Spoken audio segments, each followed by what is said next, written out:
2 days, maybe less. The words drift through the hallways of Soul Grace Medical Center like smoke from an incense stick at a temple. Nurses don't say them out loud. Doctors exchange glances instead of sentences. On the 14th floor, behind polished steel doors and bulletproof glass, the private wing hums with the quiet machinery of death dressed in luxury. Kang Junseok lies in a bed that costs more per night than most Seoul apartments. The sheets are Egyptian cotton. The monitors are German-made. The IV drip contains medications flown in from Switzerland. None of it matters. His organs are shutting down like lights in an abandoned building, one floor at a time. Around his bed, 3 lawyers arrange documents on a mahogany tray table someone wheeled in from the executive lounge. Papers whisper against each other. A gold pen clicks. One lawyer adjusts his Rolex and glances at Kang's chest, counting the shallow breaths like a jeweler counting diamonds. Hi viewers, welcome to Loeb Story Library. Kindly tell us when and where you're watching this story from. We love to see how far stories like this can go. Outside the room, through walls thick enough to block radiation, executives cluster in small groups. They speak in low tones about succession plans and stock prices. One man laughs too loud at something that isn't funny. Another checks his phone every 30 seconds, refreshing news alerts like a gambler watching race results. Nobody mentions Kang's name. They call him the situation or the matter at hand, as if using his name might make him more real, more human, more likely to survive. In the cafeteria 7 floors down, a funeral planner sits across from Kang's executive assistant. The planner slides a catalog across the table, caskets ranging from tasteful to obscene. The assistant points to one worth more than a luxury sedan. That one, she says, not meeting the planner's eyes. But wait 3 hours before ordering, just in case. The ICU smells like antiseptic trying to cover something older, something organic. Beneath the chemical sharpness, there's the faint copper scent of blood and the bitter tang of medications that cost more than their weight in gold. Every surface gleams. Every corner looks sterile. Yet decay lives here, dressed in expensive cologne and silk pajamas. Kang's eyes are closed, but he isn't sleeping. Pain medication keeps him floating in a gray space between consciousness and dreams. He can hear them. The lawyers. The whispers. The clicking of phone cameras as someone in the hallway tries to get a photo for the morning news cycle. His empire is being divided while his heart still beats. 48 hours ago, he could walk. 36 hours ago, he could speak full sentences. 12 hours ago, he could lift his hand to sign documents. Now, his fingers twitch against the sheets like dying insects. A board member enters, Director Choi, silver hair perfect, suit pressed sharp enough to cut paper. He approaches the bed with the careful steps of a man visiting a historical monument. Chairman Kang, he says, voice heavy with performed sympathy. We're handling everything. You don't need to worry about anything. Kang's eyelids flutter. He wants to laugh. They're already calling him chairman in past tense, the way people talk about ghosts. Director Choi leans closer. The company will be fine. Your legacy is secure. He places extra weight on the word legacy, like a jeweler presenting a fake diamond, hoping nobody looks too close. Behind Choi, through the doorway, Kang can see his right-hand man, Director Baek Ryo-min. Baek doesn't enter the room. He doesn't need to. He stands in the hallway with his phone pressed to his ear, making calls that will matter long after Kang's funeral. Baek catches Kang's gaze for half a second. No emotion crosses his face, just calculation, cold math. The monitors beep their steady rhythm. $100,000 worth of equipment to measure the countdown to 0. Outside the hospital, camera crews set up positions, not for news, for the announcement. Someone leaked the timeline to the press. 2 days, maybe less. Now the building is surrounded by people waiting for a death like fans waiting for a concert. A nurse enters to check vitals. She's young, efficient, kind in the way medical professionals learn to be kind, close enough to care, distant enough to survive. She adjusts the IV, reads the monitors, makes notes on a tablet. Her hands smell like lavender lotion fighting against latex gloves. "Is there anyone you'd like us to call?" she asks. Kang's lips move. No sound comes out. The nurse leans closer. "Family, friends." Kang's eyes drift to the window. Seoul spreads below him like a circuit board, lights blinking in patterns that mean money, power, control. He built pieces of that city. He owns portions of those lights, and none of it can save him now. His phone buzzes on the side table. Someone silenced it hours ago, but it still vibrates with incoming messages.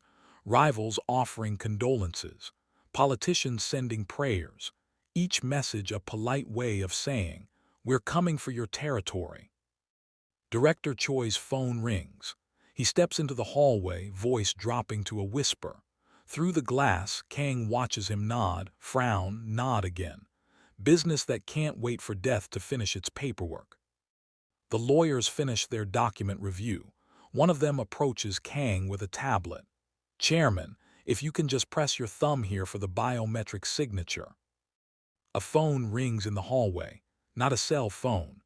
The floor's security line, the sharp official ring of something urgent. Everyone stops. A security guard appears in the doorway, face tight. "Sir, we have a situation." Director Choi turns. "What kind of situation?" "Someone unauthorized is on the private floor." "Then remove them." "They're asking for Chairman Kang, by name." The lawyers exchange glances. Director Beek's eyes narrow. "Who?" Choi demands. The guard hesitates. "A girl, young, says she needs to see him, says it's about Lowe's Angels." "Lowe's Angels." Kang's fingers stop twitching. His eyes open fully for the first time in hours. The machines beep faster. At the end of the hallway, past the security checkpoint, past the executive lounge with its leather chairs and imported coffee, past the nurse's station with its hushed efficiency. The elevator doors slide open. What secret could a poor girl possibly carry that makes a dying king's heart beat faster? Drop your thoughts below. Nyara Wells stands outside Seoul Grace Medical Center at 6:47 a.m., 3 hours before security calls upstairs. Her sneakers have holes in them, not the fashionable kind, the kind that let rainwater in, the kind that come from wearing the same pair for 2 years because new shoes cost money and money goes to food first, always food first. She holds a small glass container against her chest. The container is wrapped in a gray cloth, protected like it might shatter if she breathes wrong. Inside, clear liquid catches the morning light. Just water. At least that's what it looks like. Around her, black sedans pull up to the hospital's private entrance. Men in suits step out. Women in designer clothes. Everyone moves with the confidence of people who belong in expensive places. They don't see Nyara. People like them never do. She's part of the scenery, like the potted plants by the entrance or the janitor emptying trash bins. Nyara watches them enter, counts them, memorizes faces from news articles she read on library computers. These are the board members, the executives, the vultures circling a man who isn't dead yet but might as well be. She's been planning this for 3 weeks, ever since she saw the news report about Kang Junseok's illness. Ever since the pieces fell into place like broken glass, forming a picture she'd been staring at her whole life without seeing. Her phone buzzes. The screen is cracked, held together with tape. A text from Miss Chen, the community center director who gave her a place to sleep last month. "You sure about this?" Nyara doesn't reply. She's not sure about anything except that if she doesn't move now, the chance disappears forever. She walks toward the entrance. A security guard steps forward. Visitors use the main lobby. "I need to see someone on the 14th floor. Private wing, no unauthorized access. Kang Junseok." The guard's expression shifts. "Not much, just enough. You have an appointment." "He'll want to see me." "That's not how this works." The guard reaches for his radio. Nyara pulls out a folded newspaper article, 20 years old. The paper is yellowed, edges soft from being folded and unfolded too many times. The headline reads, "Warehouse Fire Kills One in Lowe's Angels Port District." "My father's name was Marcus Wells," she says. "Your boss killed him." The guard stares at the article. He's older, maybe Korean-American by his accent. Old enough to remember when companies did things in America that never made Korean headlines. "Wait here," he says. He makes a call. Nyara watches him through the glass doors. He's speaking quickly, gesturing. Another guard joins him. They both look at her. One takes a photo with his phone. Minutes pass, 3, 5, 7. The morning crowd thickens. Delivery trucks arrive. Medical staff enter through side doors. Nobody notices the girl with the glass container, standing perfectly still like she's afraid moving might break something inside her.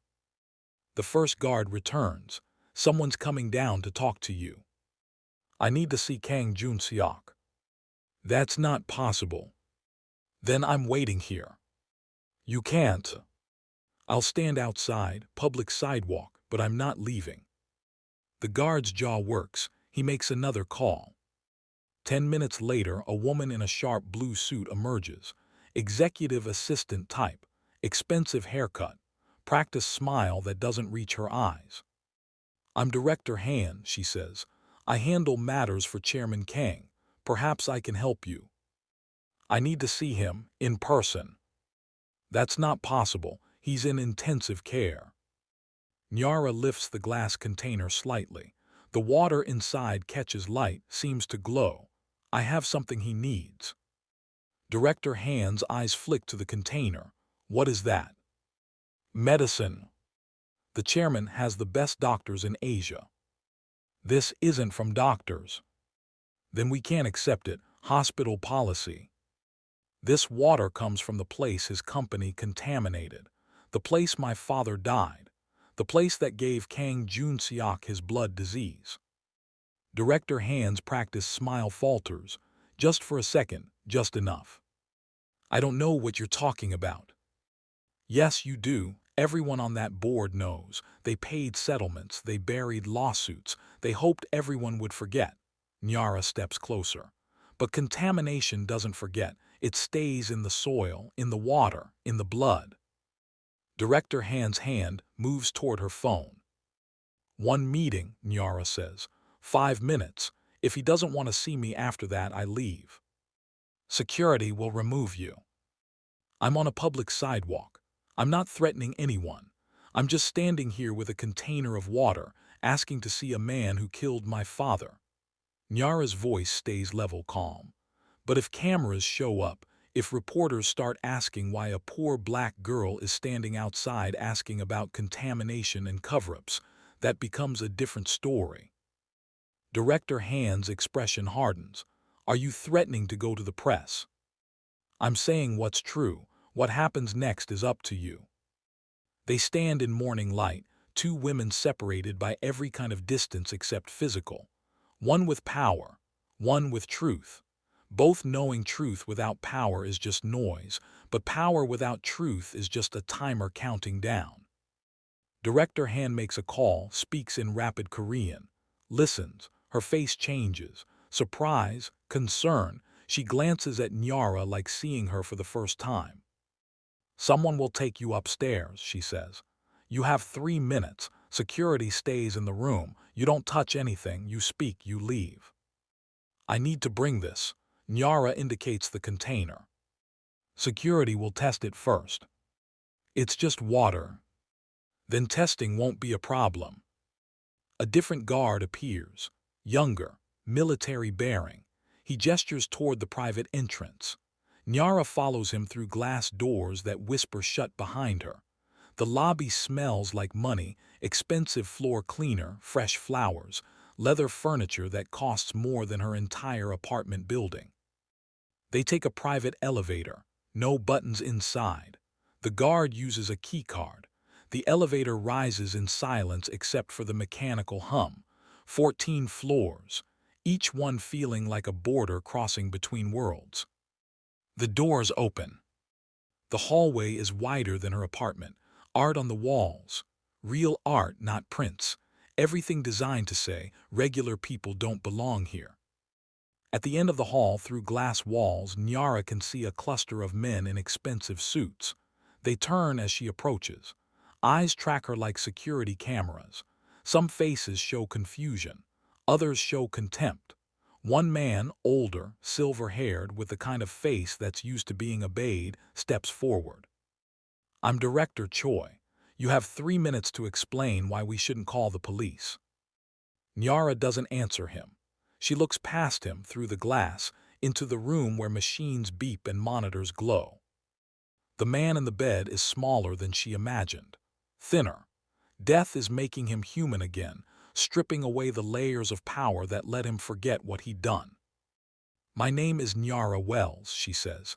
"Your men killed my father 20 years ago. His name was Marcus Wells. He owned a warehouse in Los Angeles. Your company raided it. He died in the fire." Director Choi's face doesn't change. "I don't know what you're—" "Yes, you do. Everyone here does. The Los Angeles port expansion, the contamination lawsuits, the settlements that came with silence agreements. I have copies of the court documents, the buried EPA reports, the medical records linking the contamination to blood disorders."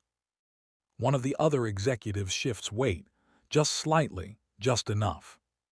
Nyara lifts the container. "This water comes from that site, from a spring that survived the contamination. It contains microorganisms that adapted to the poison your company dumped, microorganisms that might neutralize what's killing him." "That's ridiculous," someone says. "Then test it. What do you have to lose? He's dying anyway." Director Choi's eyes narrow. "What do you want, money?" "I want to talk to him." "He can barely speak." "He can listen." The guard's radio crackles. A voice speaks in Korean. The guard responds, then looks at Director Choi. They exchange words. Choi's expression shifts.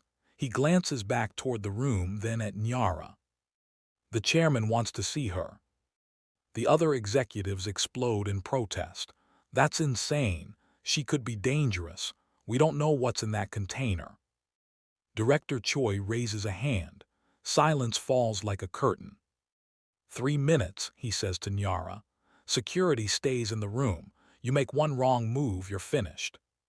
He steps aside. The door to Kang Junseok's room opens. How does a dying man's worst mistake walk through his door, carrying the one thing that might save him? Kang Junseok's eyes track Nyara from the moment she enters. The room smells like disinfectant and expensive failure. Machines crowd the bed like metal flowers, each one monitoring a different way his body is giving up. The floor-to-ceiling windows show souls stretching toward mountains, a city he helped build, a city that will forget him the moment his heart stops. Nyara walks past the security guard, past the lawyer who stands frozen with documents in hand, past all the expensive equipment that can measure death but can't stop it. She stops 3 feet from the bed. "You don't remember me," she says, "but your men killed my father." Kang's chest rises and falls with mechanical assistance. Oxygen tubes snake across his face. His skin has the gray quality of old newspaper, but his eyes are sharp, alert. The eyes of a man who spent decades reading threats, calculating odds, deciding who lives and who doesn't. "Marcus Wells," Nyara continues. "Los Angeles, Port District. 20 years ago, your company wanted to expand shipping routes. Someone told you a warehouse was cutting into your shipments. You sent men to handle it." One of the monitors beeps faster. "The intelligence was wrong. My father wasn't stealing from you. He ran a community logistics hub, small operation, helped families move goods, store inventory. Nothing that should have mattered to someone like you." Nyara's hands grip the glass container tighter. Her voice stays level, but her knuckles go white. "Your men came at night, broke down doors. They were looking for drugs, weapons, proof of theft. They found moving boxes and family photos, but they'd already started the intimidation, knocked over storage racks, broke equipment. Someone knocked over a heater near chemicals stored in the back. Kang's lips move. No sound comes. The fire spread fast. My father went back inside to get records, proof his business was legitimate. He thought if he could show your men the paperwork, they'd stop. He didn't understand that men like yours don't care about paperwork once they've decided you're guilty. The security guard shifts position behind Nyara. Director Choi watches through the glass wall, phone pressed to his ear. The warehouse burned. My father died. Your company paid my mother $30,000 to sign papers saying it was an accident. She took the money because she had a 7-year-old daughter and no other options. Then your lawyers made the whole thing disappear. Nyara sets the glass container on the bedside table. The water inside catches light from the monitors, seems to glow green-blue like something alive. My mother spent that money on rent and food. She worked 3 jobs, got sick from breathing in ash the night she tried to pull my father out. The sickness took 4 years to kill her. No health insurance, no compensation, just gone. Kang's right hand twitches. His fingers curl slightly, like he's trying to grasp something that isn't there. I grew up in foster care after that, 5 different homes. I learned your name from old newspaper articles in library archives. Took me years to piece it together. Your company, your expansion, your orders. A lawyer steps forward. Miss Wells, these accusations aren't accusations, they're facts. Your company buried them, but facts don't disappear, they just wait. Nyara leans closer to Kang, close enough to smell the medication, the decay, the expensive soap that can't wash away what he's done. You're dying from a blood disorder. Rare. Aggressive. Started showing symptoms about 18 years ago, according to medical journals that mentioned your case anonymously, right after your Lowe's Angels expansion. The monitors beep in irregular rhythm now. Kang's chest rises faster. Your company dumped industrial chemicals at that port site. Contaminated groundwater, soil, air, people got sick. Your lawyers paid settlements with silence clauses, but contamination doesn't honor silence. It spreads, it adapts, it finds its way into blood and bone. She taps the glass container. This water comes from a spring at that site. Community members discovered it 10 years ago. The water filters through rock layers contaminated by your chemicals. Microorganisms inside adapted to survive the poison. They're chemosynthetic bacteria. They metabolize the same compounds, destroying your organs. Director Choi enters the room. This is absurd. We have the best doctors. Your doctors are watching him die. This water might do what they can't. Based on what? The word of a. Nyara cuts him off. Based on EPA reports your company buried. Based on research from a marine biologist at UCLA who studied contamination adaptation. Based on blood samples from people who drank this water and didn't develop the same disorders as everyone else at the site. She pulls papers from inside her jacket, crumpled, worn, but printed with graphs, data, technical language. I'm not a scientist, but I found one who believed me, Dr. Keisha Raman. She tested this water. These are her preliminary results. Director Choi grabs the papers. His eyes scan the text. His face doesn't change, but something behind his eyes does. Recognition or fear. This proves nothing. Then you have nothing to lose by testing it. Kang's hand moves across the sheets. Slow, painful, he touches a call button. A nurse enters. Test it, Kang whispers. His voice sounds like gravel scraping glass. Chairman, we don't know. Test it. The nurse takes the container, handles it like it might explode. She leaves quickly, medical training overriding her confusion. Director Choi moves to the bedside. Sir, this girl is clearly. Kang raises one finger. Silence.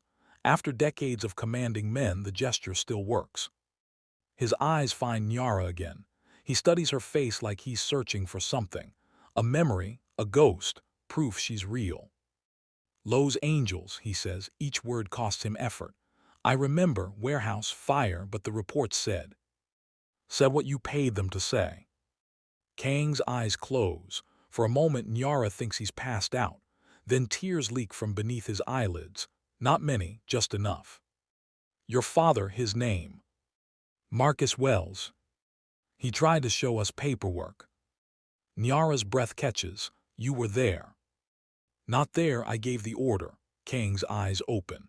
They're clearer now, focused despite the pain. I wanted results. I didn't ask about methods. I never asked about methods. The room holds its breath. Even the machines seem quieter. I built an empire on not asking, Kang continues. On trusting men to do what needed doing. On believing the ends justified everything. His hand reaches toward Nyara, stops halfway, falls back to the sheets. This water, why bring it to me? Nyara's jaw tightens. Because you're the only one left who can make it right. I'm dying. Exactly. Director Choi steps between them. Miss Wells, I think it's time. The nurse returns. Her face is tight, professional mask cracking slightly. She hands Director Choi a tablet. He reads. His expression shifts from dismissive to confused to something close to afraid. The preliminary screening shows. He stops, reads again. The water contains organisms that shouldn't exist. The lab wants a full analysis. Kang's monitor beeps faster. End. There are compounds that could, theoretically, interact with your blood chemistry. They want to run immediate compatibility tests. A doctor enters, drawn by the monitor alerts. He checks readings, adjusts IV flow, then notices the tablet. What is this? Water containing extremophile bacteria, the nurse says, from a contaminated site in Los Angeles. The doctor's eyebrows rise. Let me see that. Papers pass. Screens glow. Medical professionals speak in language only they understand. Terms like metabolic adaptation and chemosynthetic process and potential enzymatic interaction. Nyara watches them. These men and women in white coats, scrambling to understand something that came from poison, from death, from a place their patient destroyed. The doctor turns to Kang. This is highly experimental, untested, the risks. I'm already dying, Kang says. Yes, but this could accelerate.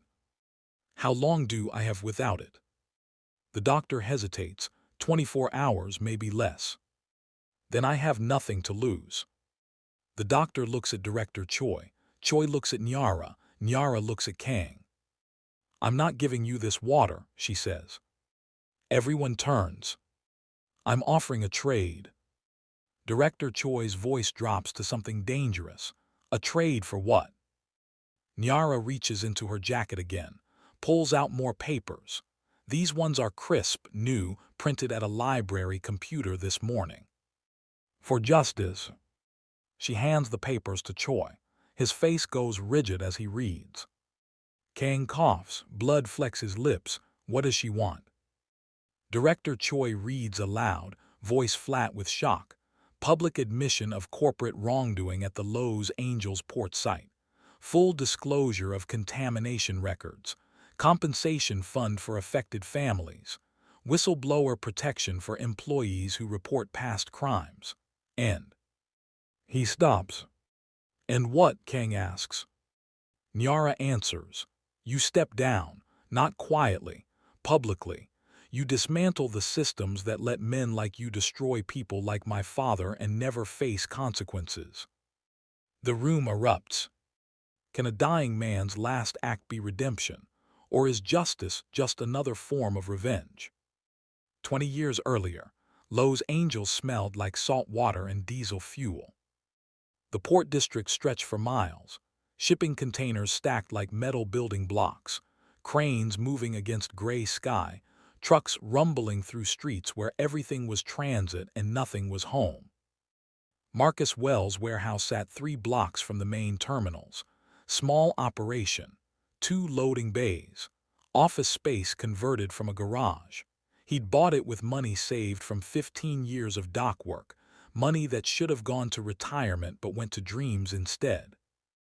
The warehouse serviced small businesses that couldn't afford corporate logistics, family-owned restaurants ordering ingredients from overseas, church groups receiving donated goods, immigrants trying to start stores with products from home countries. Marcus charged fair rates. Sometimes he charged nothing at all. His daughter visited after school. Nyara, 7 years old, doing homework at the dispatch desk while her father negotiated delivery schedules and moved boxes that weighed more than she did. The night the raid happened, Nyara was home with her mother. Marcus stayed late finishing inventory for a church shipment, boxes of clothes and medicine bound for Haiti. He wanted everything counted before morning pickup. 3 vehicles arrived at 11:47 p.m. No police markings, no warrants, men in dark clothes with faces that said violence was just another business expense. They broke down the bay doors, demanded access to records, asked about shipments that didn't exist, money that was never there, drugs that only existed in bad intelligence from a rival company trying to clear territory. Marcus tried to explain, showed them manifests, receipts, church documents. The men didn't care about paper. They'd been sent to find problems, and men sent to find problems always do. Someone knocked over a space heater near barrels of cleaning chemicals stored in the back corner. Chemicals Marcus had been planning to dispose of properly, but hadn't gotten to yet because proper disposal costs money and money was always tight. The fire moved fast. Chemical fire. The kind that burns blue hot and doesn't care about water or sand or prayers. Marcus went back inside. Not for inventory, not for records, for proof he wasn't what they'd decided he was. Proof that might stop them from doing this to the next person, the next small business, the next dream built with borrowed money and hope. He died reaching for a filing cabinet. The men who started it vanished before fire trucks arrived. Kang Junseok's company paid for the fire investigation. The investigator concluded, electrical fault, accidental, tragic. Insurance paid Marcus's widow $30,000 contingent on signing papers that used words like settlement and release of liability and agreement not to pursue further claims. Marcus's wife signed. She had a daughter she had rent. She had no other options. The fire contaminated 3 city blocks. Chemical runoff soaked into soil, leaked into underground water systems, spread through networks that connected everything to everything else. People got sick, cancer, blood disorders, respiratory failure. The patterns became obvious years later when epidemiologists studied the clusters, but by then the evidence was buried under new construction and time. Kang Junseok's expansion succeeded. His company secured contracts with 3 major shipping lines. Stock prices rose. He became the kind of businessman newspapers wrote profiles about. Visionary, risk-taker, self-made. Articles never mentioned Lowe's angels, never mentioned fires or chemical spills or men who died in warehouses fighting for dignity. The contamination should have killed everything at the port site. Should have made the soil dead, the water toxic, the area uninhabitable for generations. Should have, but didn't. Life adapts, even to poison. 15 years after the fire, a community organizer named Jerome Matthews was working on environmental justice documentation. He'd grown up in the Port District, watched friends and family get sick, watched the companies pay lawyers instead of victims. He wanted evidence that couldn't be buried. He found the spring while testing soil samples. Hidden beneath rubble from demolished buildings, water flowed through rock layers saturated with industrial chemicals. The water should have been dead. Instead, it glowed faintly in the dark, bioluminescence from bacteria that had learned to metabolize poison. Jerome sent samples to Dr. Keisha Rahman at UCLA. Marine biologists specializing in extremophile organisms, creatures that survive in conditions that should kill them. Volcanic vents, acid pools, chemical waste sites. Dr. Raman's analysis showed something impossible: bacteria that didn't just survive the contamination. They fed on it, broke down toxic compounds through chemosynthesis, metabolized the same chemicals causing blood disorders in the surrounding population. She published preliminary findings in a journal nobody read, applied for grants nobody funded, tried to get media attention nobody gave. Because bacteria that eat poison in a Lowe's Angels warehouse district don't make headlines. Because her research implicated companies with lawyers and politicians and the kind of money that makes problems disappear. Dr. Raman kept samples, kept records, kept hoping someone would care enough to ask. Nyara found her research 7 months ago. Computer search at a public library. Keywords: port contamination, blood disorders, Lowe's Angels. Dr. Raman's name appeared in a footnote in an environmental justice report. Nyara called. Dr. Raman listened. Nyara explained about her father, the fire, the patterns she'd traced through medical records and corporate filings and buried lawsuits. Dr. Raman said something that changed everything. "I've been waiting for someone to connect the pieces." They met at the spring site, abandoned now, fenced off, warning signs nobody reads. The water still flowed, still glowed faintly, still carried organisms that shouldn't exist. Dr. Raman tested Nyara's blood. Clean. No trace of the disorders affecting others from the area. Nyara's mother had given her that water to drink when they couldn't afford anything else.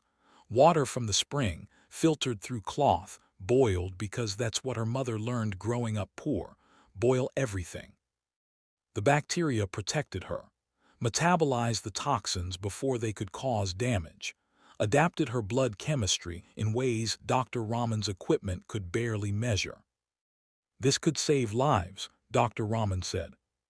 "Can it save his?" Nyara asked. She'd been tracking Kang Junseok for 3 years, learning his patterns, his business, his health. News of his illness appeared in Korean financial journals first. Rare blood disorder, no donor matches, experimental treatments failing. The disease had latency, takes years to manifest after exposure, but once it starts, it moves fast. Poetic justice, Nyara thought. The poison he spread finally coming home. Dr. Raman ran projections. The bacteria could theoretically metabolize the compounds destroying Kang's organs, could give his body time to heal, could save him. "But why would you?" Dr. Raman asked. "Because dead men can't confess," Nyara said. She spent 3 weeks preparing, gathering documents, building the case, learning everything about Kang Junseok's empire, not just the legal front, the shadow operations, the men he employed who made problems disappear, the patterns of violence dressed up as business. She learned about Director Baek Ryomin, Kang's enforcer, the man who probably gave the order that killed her father, the man who built his career on Kang's willingness to look away, the man who would inherit power if Kang died quietly. That's when Nyara understood. Kang's death changes nothing.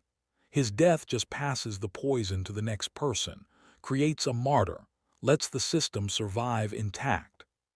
But Kang's redemption, forced, public, painful, that breaks something. That creates cracks where light gets in. So she came to Seoul, used the last of the money she'd saved from 3 jobs, brought the water in a container borrowed from Dr. Raman's lab, arrived at the hospital. The morning report said Kang had less than 48 hours. Now she stands in his room, watching doctors argue about bacteria and enzymes and risks, watching executives panic about implications and exposure and control, watching Kang himself, the man who killed her father, choose between dying in power or living in truth. The doctor approaches Kang's bedside. "Chairman, if we attempt this treatment, the results are completely unpredictable. You could have a severe reaction. It could accelerate organ failure. You could die in hours instead of days. Kang's eyes find Nyara. If I live, what happens?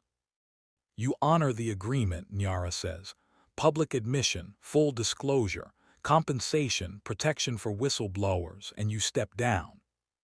You're asking me to destroy everything I built. I'm asking you to tell the truth about how you built it. Director Choi moves between them again. Chairman, you can't seriously consider. But he stops, because Kang is reaching for the call button, because Kang is gesturing for the doctor, because Kang is making a choice that doesn't make sense to anyone who knows him.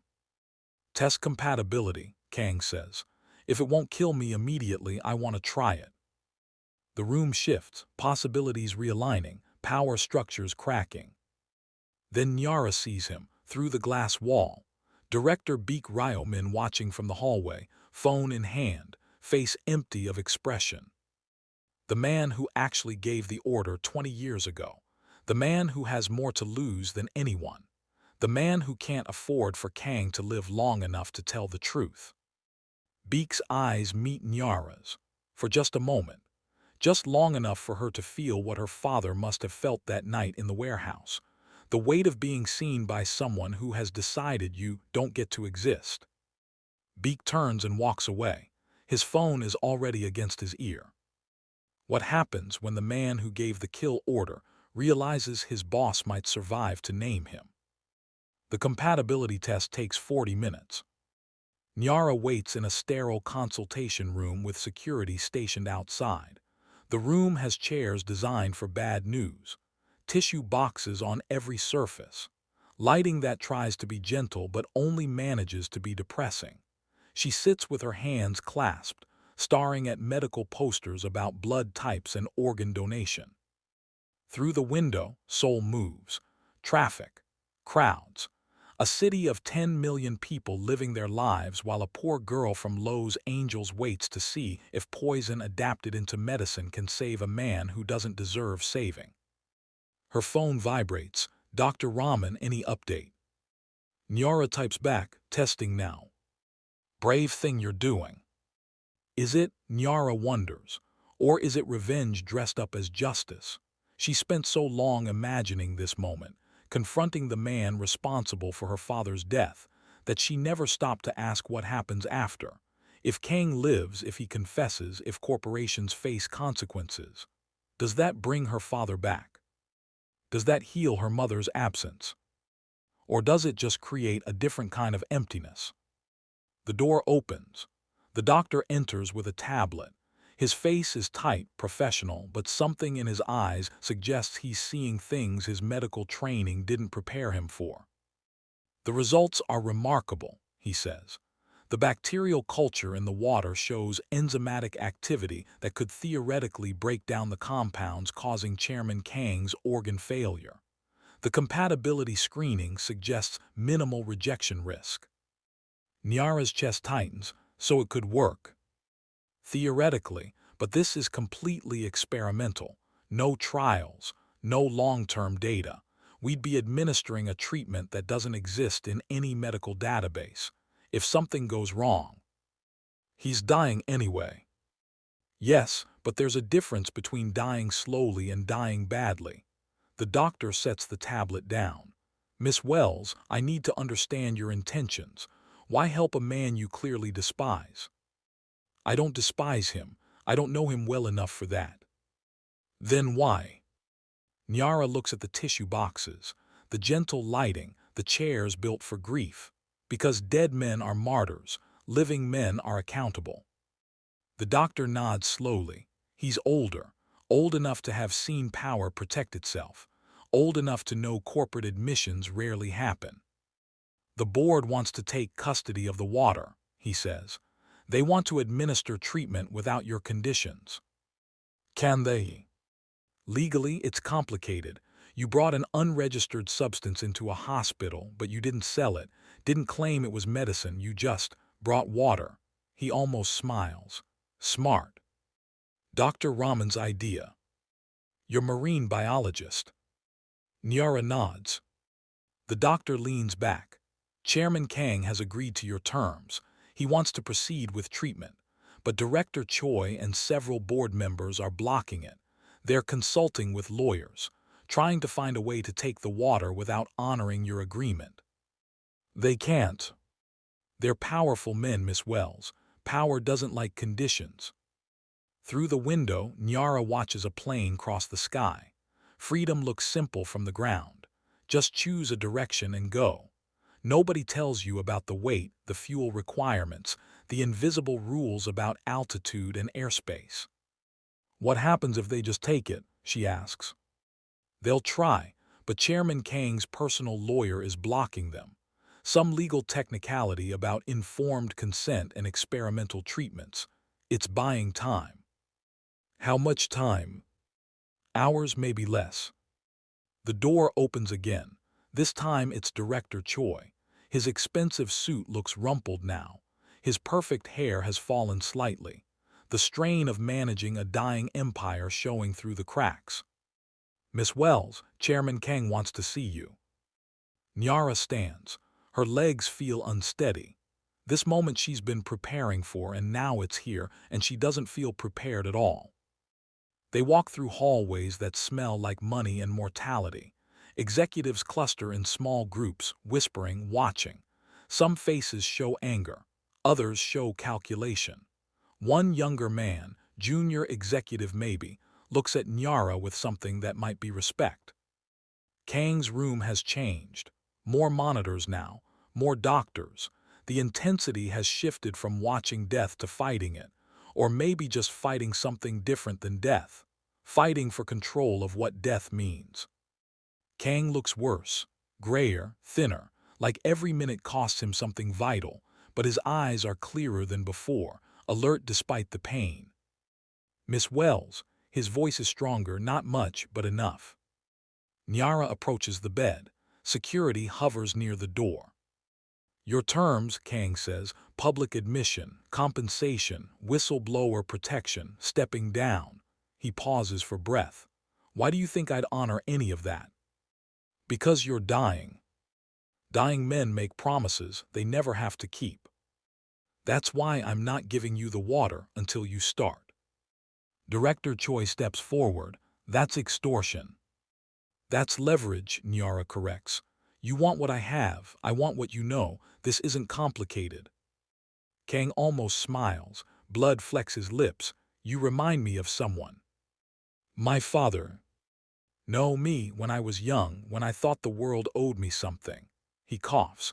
Pain racks his body. Machines beep urgency. A nurse adjusts IV flow. When Kang can speak again, the world doesn't owe you anything, you know that. I know, but you do. I owe thousands, tens of thousands, people I never met, people I never thought about. Why should you be different? Because I'm here. Because I have what you need. Because for once, someone you hurt is standing in front of you instead of buried in paperwork. The monitors beep faster. Kang's chest rises and falls with visible effort. The doctor checks readings. His face tightens. Chairman, your blood pressure is dropping. We need to test it, Kang says. Sorry. The treatment, test it now. Director Choi grabs the doctor's arm. We haven't agreed to her terms. I'm agreeing. Kang's voice cuts through the room. Decades of commanding men, even now. Prepare the treatment. Chairman, the board needs to. The board doesn't have my blood disorder. Kang looks at Choi with eyes that have seen and ordered things the younger man only imagines. You want this company, you'll get it, but not yet. Choi's face hardens. Something passes between him and Kang. Recognition, threat, the kind of conversation that happens in silence between men who know how power really works. The doctor pulls the glass container from a medical refrigerator where it's been stored, handles it with gloves. The water inside seems to glow brighter under the fluorescent lights, bioluminescence from bacteria that learn to eat death. We'll start with a small dose, the doctor says. Monitor your response, if your body tolerates it. Full dose, Kang says. That's extremely risky. I have 18 hours. Risk is academic. The doctor looks at Nyara. She nods, not because she wants Kang to take risks, because this was always going to be everything or nothing. Half measures don't change systems. They just make everyone feel better about not changing. A nurse prepares the IV line. The water is transferred to a sterile bag. Calculations happen. Numbers that mean life or death reduced to milliliters and flow rates. Miss Wells, the doctor says, once we start, we can't stop. If his body rejects the treatment, the reaction could be severe, fatal, you understand. I understand. And you still want to proceed. Nyara looks at Kang, the man who killed her father, the man who built empires on silence, the man who might die in the next few minutes because she walked into his hospital room with water from a poisoned spring. Yes. The doctor connects the IV. Clear liquid begins to flow. Bacterial cultures that shouldn't exist entering the bloodstream of a man who shouldn't be alive. Biology meeting chemistry, meeting justice, meeting chance. Everyone watches the monitors, waiting for something, anything, rejection, acceptance, miracle, catastrophe. Seconds pass, 10, 20, 30. Kang's breathing doesn't change.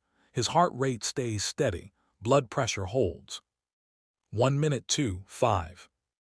The doctor watches his tablet. Numbers scroll. Graphs shift.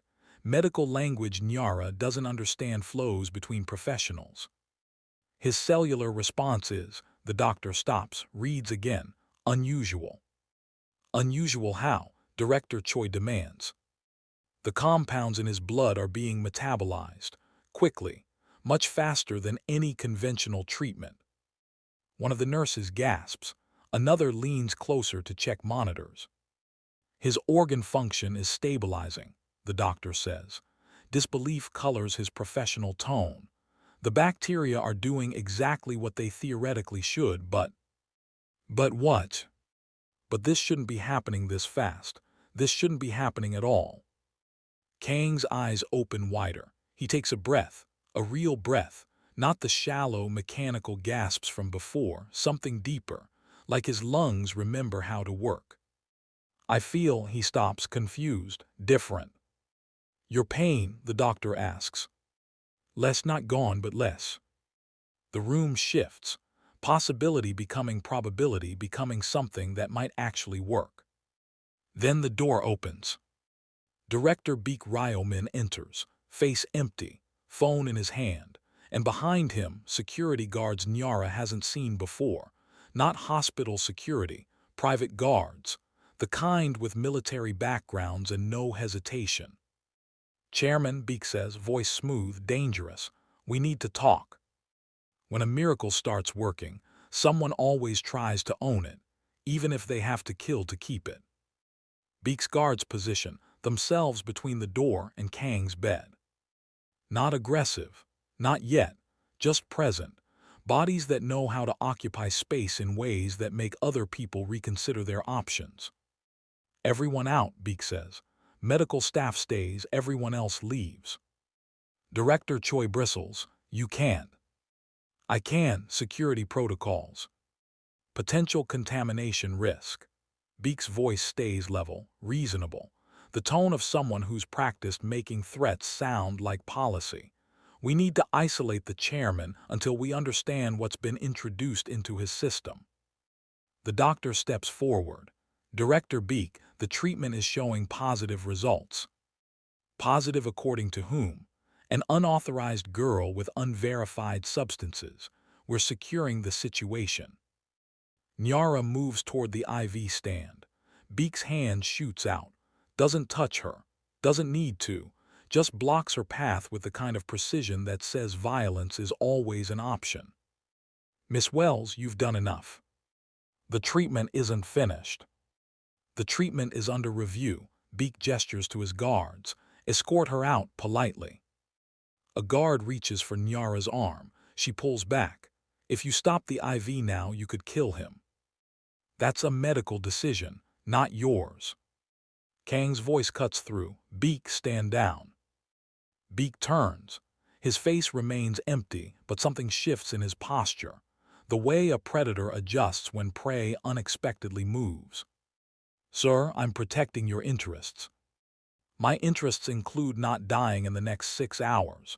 Kang's voice is stronger, the treatment working through his system, giving him back pieces of the strength that's been draining for weeks. The girl stays. The treatment continues. Chairman, we don't know what this substance will do long-term. I don't have a long-term without it. Beak's phone buzzes. He glances at the screen. His expression doesn't change, but his shoulders tense slightly. We need to discuss the girl's demands, privately. No, Kang shifts in the bed. The movement costs him, but he does it anyway, making a point through pain. Whatever you need to say it here. She's demanding you confess to crimes. Crimes I committed. The words land like stones in water, ripples spreading. Guards exchange glances. The doctor's pen stops moving across his tablet. Director Choi's face drains of color. Sir, you're not thinking clearly, Beak says. The medication is making me think clearly for the first time in months. Kang looks at Nyara. Read them your terms, all of them. Nyara pulls the papers from her jacket. Her hands don't shake. She's rehearsed this too many times to shake now. Public admission of wrongdoing related to the Lowe's Angels port expansion. Full disclosure of contamination records and suppressed EPA reports. Establishment of a compensation fund for families affected by chemical exposure. Protection and amnesty for any employee who comes forward with information about corporate crimes. And immediate resignation from all positions, effective within 30 days. Beak laughs, sharp, humorless. You're insane, the board will never. The board doesn't have a blood disorder, Kang interrupts. I do, and she has the cure. We can synthesize it, take samples, reproduce the treatment without her conditions. Nyara shakes her head. Dr. Rahman has the only viable culture. She won't share it without proof the agreement is honored, and the bacteria die outside specific environmental conditions. You'd need months of research to maybe replicate what's in that IV bag. Kang has hours. Beak's jaw works. He looks at the IV, at the monitors showing Kang's improving vitals, at Nyara standing there with nothing but leverage made from poison and truth. How much? Beak asks. What? How much money to walk away? I don't want money. Everyone wants money. I want justice. Justice is expensive. Name your price. Nyara steps closer to Beak, close enough to smell his cologne. Expensive. European. The kind of scent that costs more than her monthly rent. You were there, Lowe's Angels. 20 years ago, you gave the order. Beak's face stays blank. I don't know what you're talking about. Marcus Wells, Warehouse District. You ordered the raid. You told your men to find evidence even if they had to create it. You're the reason my father died. Something flickers behind Beak's eyes. Not guilt. Recognition. The way you might recognize a transaction from decades ago when the receipt unexpectedly appears. Miss Wells, your father's death was tragic, but it was also an accident. These things happen in business. Murder isn't business. Murder requires intent. What happened was unfortunate collateral. Say his name. Beak stops. Say my father's name, Nyara repeats. If it was just business, if it was just an accident, say his name. The room holds its breath. Machines beep.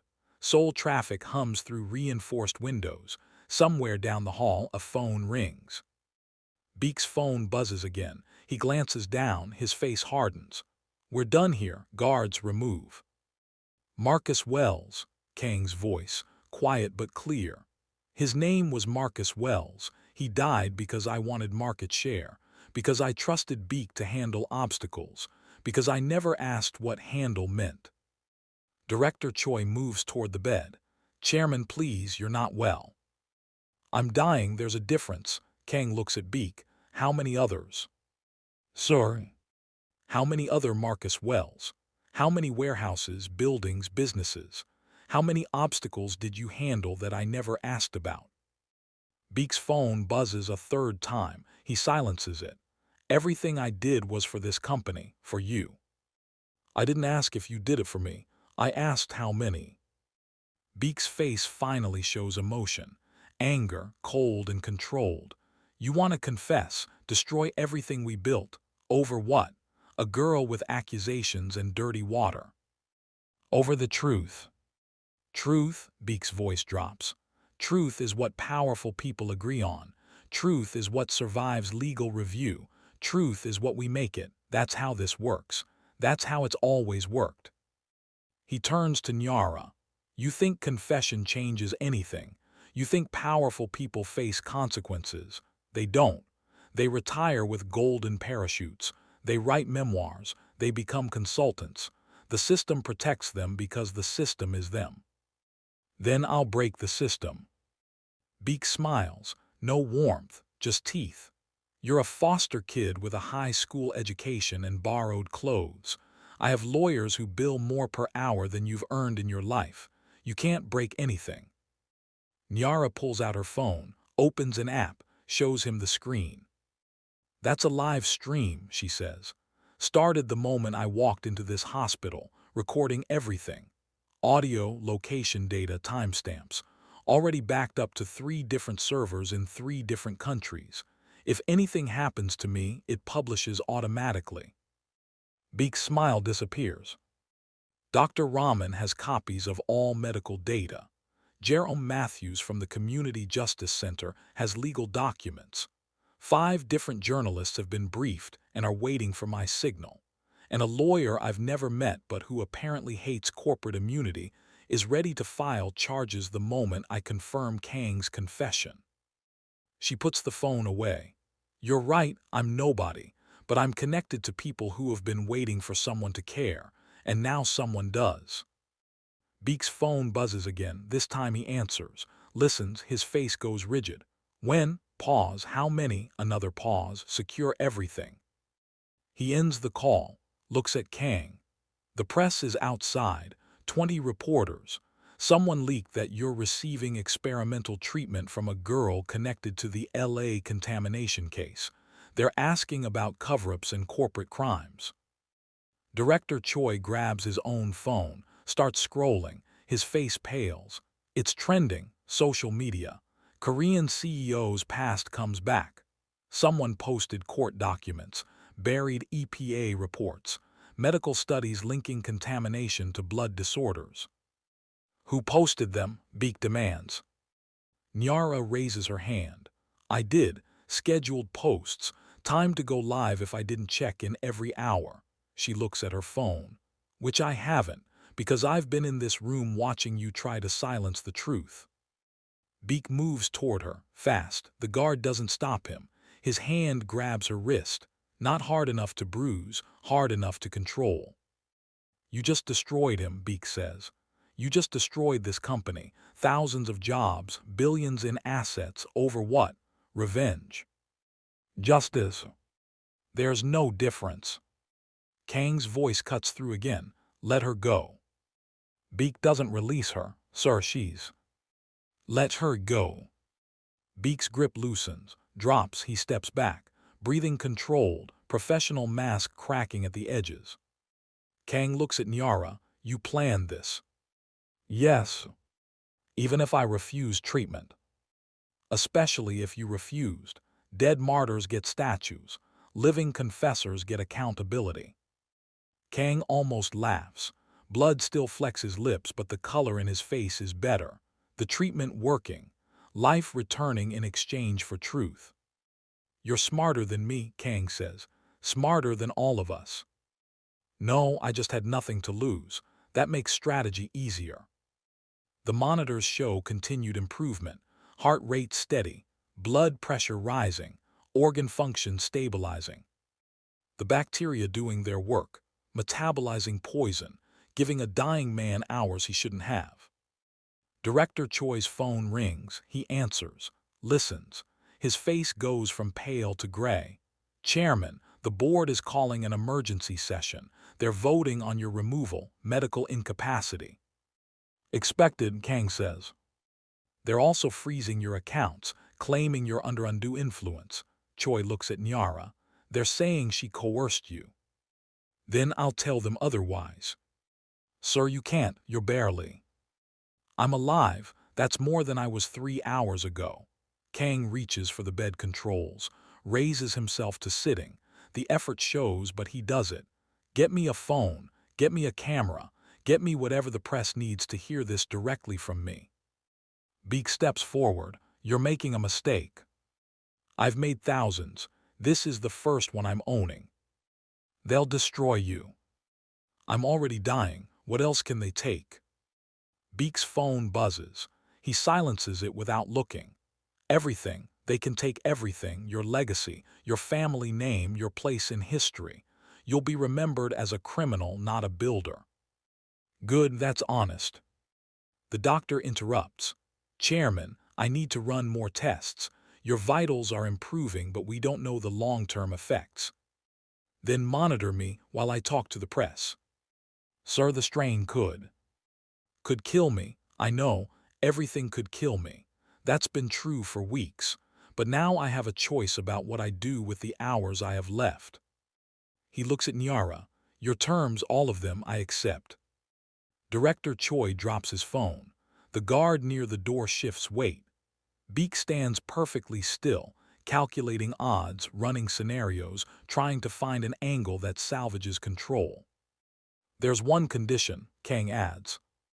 Nyara tenses. What condition? You stay through all of it. The confession, the legal proceedings, the corporate dismantling. You stay and make sure I don't backslide. Make sure the people who replace me don't just bury this deeper. That could take months. It could take years, but you started this. See it through. Nyara looks at the IV drip, the bacterial culture flowing into Kang's veins. Medicine made from poison. Justice made from revenge. Truth made from silence broken. I'll stay, she says. Beak's face hardens into something final. Chairman, if you do this, you're not just exposing yourself. You're exposing everyone who ever worked for you, every decision, every compromise, every deal made in rooms where recordings don't exist. You're opening files that implicate hundreds of people, powerful people, people who will fight back. Let them. They'll fight with everything, legal, financial, physical. Are you threatening me, Beak? The question hangs. Beak's eyes meet Kang's. Decades of loyalty, decades of violence, decades of looking away, all coming down to this moment. Trust breaking like ice under weight. I'm warning you, Beak says, because despite everything, you're still my chairman. He walks to the door. His guards follow. Before leaving, he turns back to Nyara. Your father's death was business. This, he gestures at the room, the monitors, the viral posts spreading through cyberspace. This is war, and you just declared it on people who have never lost. The door closes behind him. When the fixer walks out, does the threat walk out with him, or does it just change shape? Kang records his confession at 4:17 p.m. Seoul time. No makeup, no prepared statement, just a dying man in a hospital bed with monitors beeping and an IV drip carrying bacteria that shouldn't exist. The phone camera records in portrait mode because that's what Nyara's familiar with. The framing is amateur, the lighting harsh, but the words are clear. My name is Kang Jun-seok. I'm the chairman of Hanryu Global Holdings, and I'm responsible for the death of Marcus Wells. The video goes live on 5 platforms at once. Within minutes, shares multiply like cells dividing. Korean news picks it up. American outlets follow. Financial channels interrupt regular programming. Kang doesn't stop at Marcus Wells. He names dates, locations, operations he ordered without asking questions, expansions that required removing obstacles, human obstacles dressed up in business language. He names Director Beak Ryomin as the man who executed those orders, names board members who knew and stayed quiet, names politicians who took money to look elsewhere. The confession lasts 11 minutes. By minute 3, Kang's voice starts failing. By minute 6, he's coughing blood into tissues. By minute 9, the doctor tries to stop him. Kang waves him off. Finishes. The video ends with Kang looking directly at the camera. I don't expect forgiveness. I don't deserve it, but I owe the truth to everyone I hurt. Starting now. Nyara uploads it, watches the view count climb. 1,000, 10,000, 100,000. The numbers move faster than her heart beats. Her phone explodes with notifications. Messages from Dr. Rahman, from Jerome Matthews, from journalists requesting interviews, from lawyers offering representation, from people she's never met saying thank you, saying finally, saying burn it all down. Director Choi stands in the corner, phone pressed to his ear, having rapid conversations in Korean that Nyara doesn't need to translate to understand. Damage control, emergency board meetings, stock price crashes, legal teams mobilizing. They're voting to remove you, Choi tells Kang. Effective immediately, medical incapacity. Expected, Kang says. His voice is weaker now. The confession took everything he'd gained from the treatment.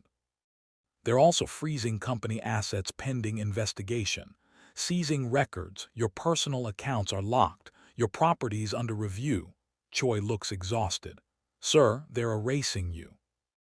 Good, let them see how deep the rot goes. Outside the hospital, crowds gather. Not all supporters, some calling for arrest, others demanding justice. Police establish barriers. Camera crews multiply. Seoul's Evening News leads with footage of protesters holding signs with Marcus Wells' name printed in English and Korean. Nyara stands at the window, watching. Her reflection in the glass looks like a ghost superimposed over the city. A girl who walked into death's room and walked out with revolution. Her phone rings, unknown number, she answers. Miss Wells, a woman's voice, American accent, professional. My name is Shanice Morrison. I'm a federal prosecutor with the Justice Department. I've been investigating corporate crimes connected to international shipping. Your video just gave me evidence I've been chasing for 3 years. Nyara's chest tightens. Evidence of what? Everything. Money laundering through port operations, environmental violations, wrongful deaths covered by settlements. I have 14 cases ready to file. Kang's confession just opened the door. Will it hold up in court? His confession, maybe, but the documents you posted, those are solid. And if Kang testifies, if he lives long enough, we can build cases that reach beyond him. Board members, politicians, everyone who profited from looking away. They'll fight. They already are. I've gotten 6 calls in the last hour from lawyers representing board members. They're offering deals, information in exchange for immunity. Shanice pauses. Your move changed the game. People are choosing sides. Some double down, others run. That's when systems crack. After hanging up, Nyara turns back to the room. Kang is sleeping, or unconscious. The line between rest and crisis thinner than the sheets covering him. The doctor monitors vitals with intense focus, adjusting medications, consulting with specialists via video calls. How is he? Nyara asks. Alive, which is more than I expected 6 hours ago. The doctor checks his tablet. The bacterial treatment is working beyond any reasonable prediction. His organ function is improving. Blood markers are stabilizing. But what? His body was already too damaged. The treatment is buying time, not revering years of deterioration. Days, maybe a week, not months. Will he be strong enough to testify? The doctor gives her a long look. That's what matters to you, not his survival. He's going to die anyway. You just said that. So yes, what matters is whether he can testify, whether he can make this mean something before the end. You're ruthless. I'm focused, there's a difference. The doctor almost smiles. You remind me of someone I knew in medical school, brilliant, terrifying, absolutely unwilling to accept comfortable lies. He checks the monitors again.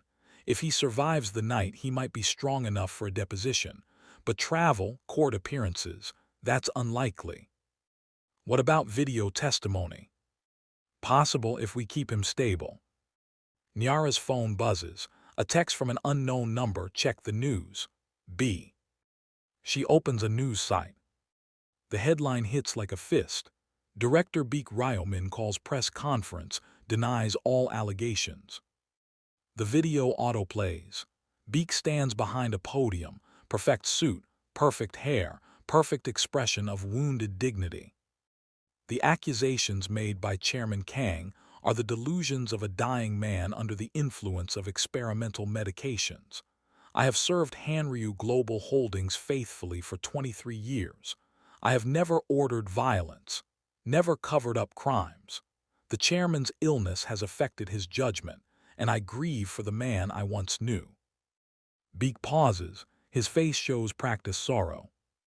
As for Miss Nyara Wells, I sympathize with her loss, but her campaign of accusations is based on misunderstandings and coincidence. Her father's death was investigated and ruled accidental. No evidence links our company to deliberate wrongdoing. She's exploiting a dying man's confusion to pursue a vendetta that has no basis in fact. Reporters shout questions. Beek raises a hand. I'm cooperating fully with any legitimate investigations. I have nothing to hide, but I will not stand by while my reputation and the reputation of thousands of honorable employees is destroyed by conspiracy theories and viral videos. The conference ends. Comments below the video divide. Some believe Beek, others call him a liar. The truth becomes just another position to argue about while lawyers prepare for war. Nyara shows the video to director Choi. He's calling Kang delusional. He's protecting himself. Smart move legally. Will it work? Depends on the evidence. Your documents help, but corporate crimes are hard to prove. Everyone has deniability. Decisions get made in conversations that don't get recorded. Orders given in code. Beek is good at this. He's been doing it for decades. So we need more than confession.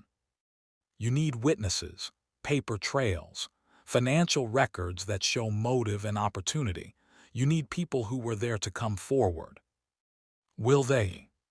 Choi looks at his phone, at the cascade of calls and messages, at the empire crumbling in real time. Some might. Fear is contagious, so is courage. Right now everyone's calculating, trying to figure out which side survives. A nurse enters with medication, checks Kang's vitals, adjusts the IV. She moves with practiced efficiency, but Nyara catches her glancing at Kang with something that might be respect, or pity, or both. Is he going to make it through the night? Nyara asks. The nurse meets her eyes. The treatment is a miracle, but miracles have limits. His body is fighting, whether it wins. She shakes her head. I've seen people survive impossible things through sheer will. I've also seen people give up when they should live. He seems determined. That counts for something. After the nurse leaves, Nyara sits in the chair by Kang's bed. The expensive chair designed for long vigils. She should feel triumph. The confession is out. The system is cracking. Justice is starting. But all she feels is tired. Her phone buzzes. Dr. Rahman, you did it. The confession is everywhere. Marine biology departments are calling me about the bacteria. Medical journals want studies. This could change everything. Nyara types back. How long until they can synthesize the treatment? Months, maybe a year. The bacteria are complex, but once we crack it, we could treat blood disorders worldwide. Your father's death could save thousands. Could save thousands. The mathematics of tragedy. One death creating one cure, creating one chance at redemption. But it doesn't bring Marcus Wells back. Doesn't give Nyara her childhood. Doesn't erase 20 years of absence. She looks at Kang, sleeping, dying, confessing, trying to buy redemption with the hours he has left. Was it worth it? She whispers, not expecting answer, not sure she wants one. Kang's eyes open, barely, winning. No, everything you did to win. He breathes, each breath costs him. No. Then why? Because losing seemed worse. Because I started small and kept going. Because after the first compromise, the second is easier. After the first silence, the next comes naturally. He coughs. Tissue comes away red. Because I told myself I was building something, that the cost was temporary, that I'd make it right someday. And now I'm out of some days. His hand moves across the sheets, reaches toward her, stops. Your father, did he suffer? The question hits harder than expected. Nyara pictures the warehouse, the fire, her father reaching for files that wouldn't save him. I don't know, I hope not. I'm sorry. Sorry doesn't change anything. I know, but it's all I have left to give. Kang's eyes close, breathing steadies, sleep or unconsciousness reclaiming him. Nyara stands, walks to the window, soul glows below, millions of lights, millions of people living lives that just got disrupted by a confession they didn't ask for. Some will benefit, others will suffer. Systems crack, power shifts, but people, regular people just trying to survive, they get caught in the collapse. Her phone buzzes, a text from an unknown number, no words, just an image. A photo of her foster home, the one she stayed in at age 12, the address visible on the door. Another photo arrives, the community center where she volunteers, Jerome Matthews visible through the window. A third photo, Dr. Rahman's lab, taken from outside through a window. Then a text, truth has a cost, are you ready to pay it?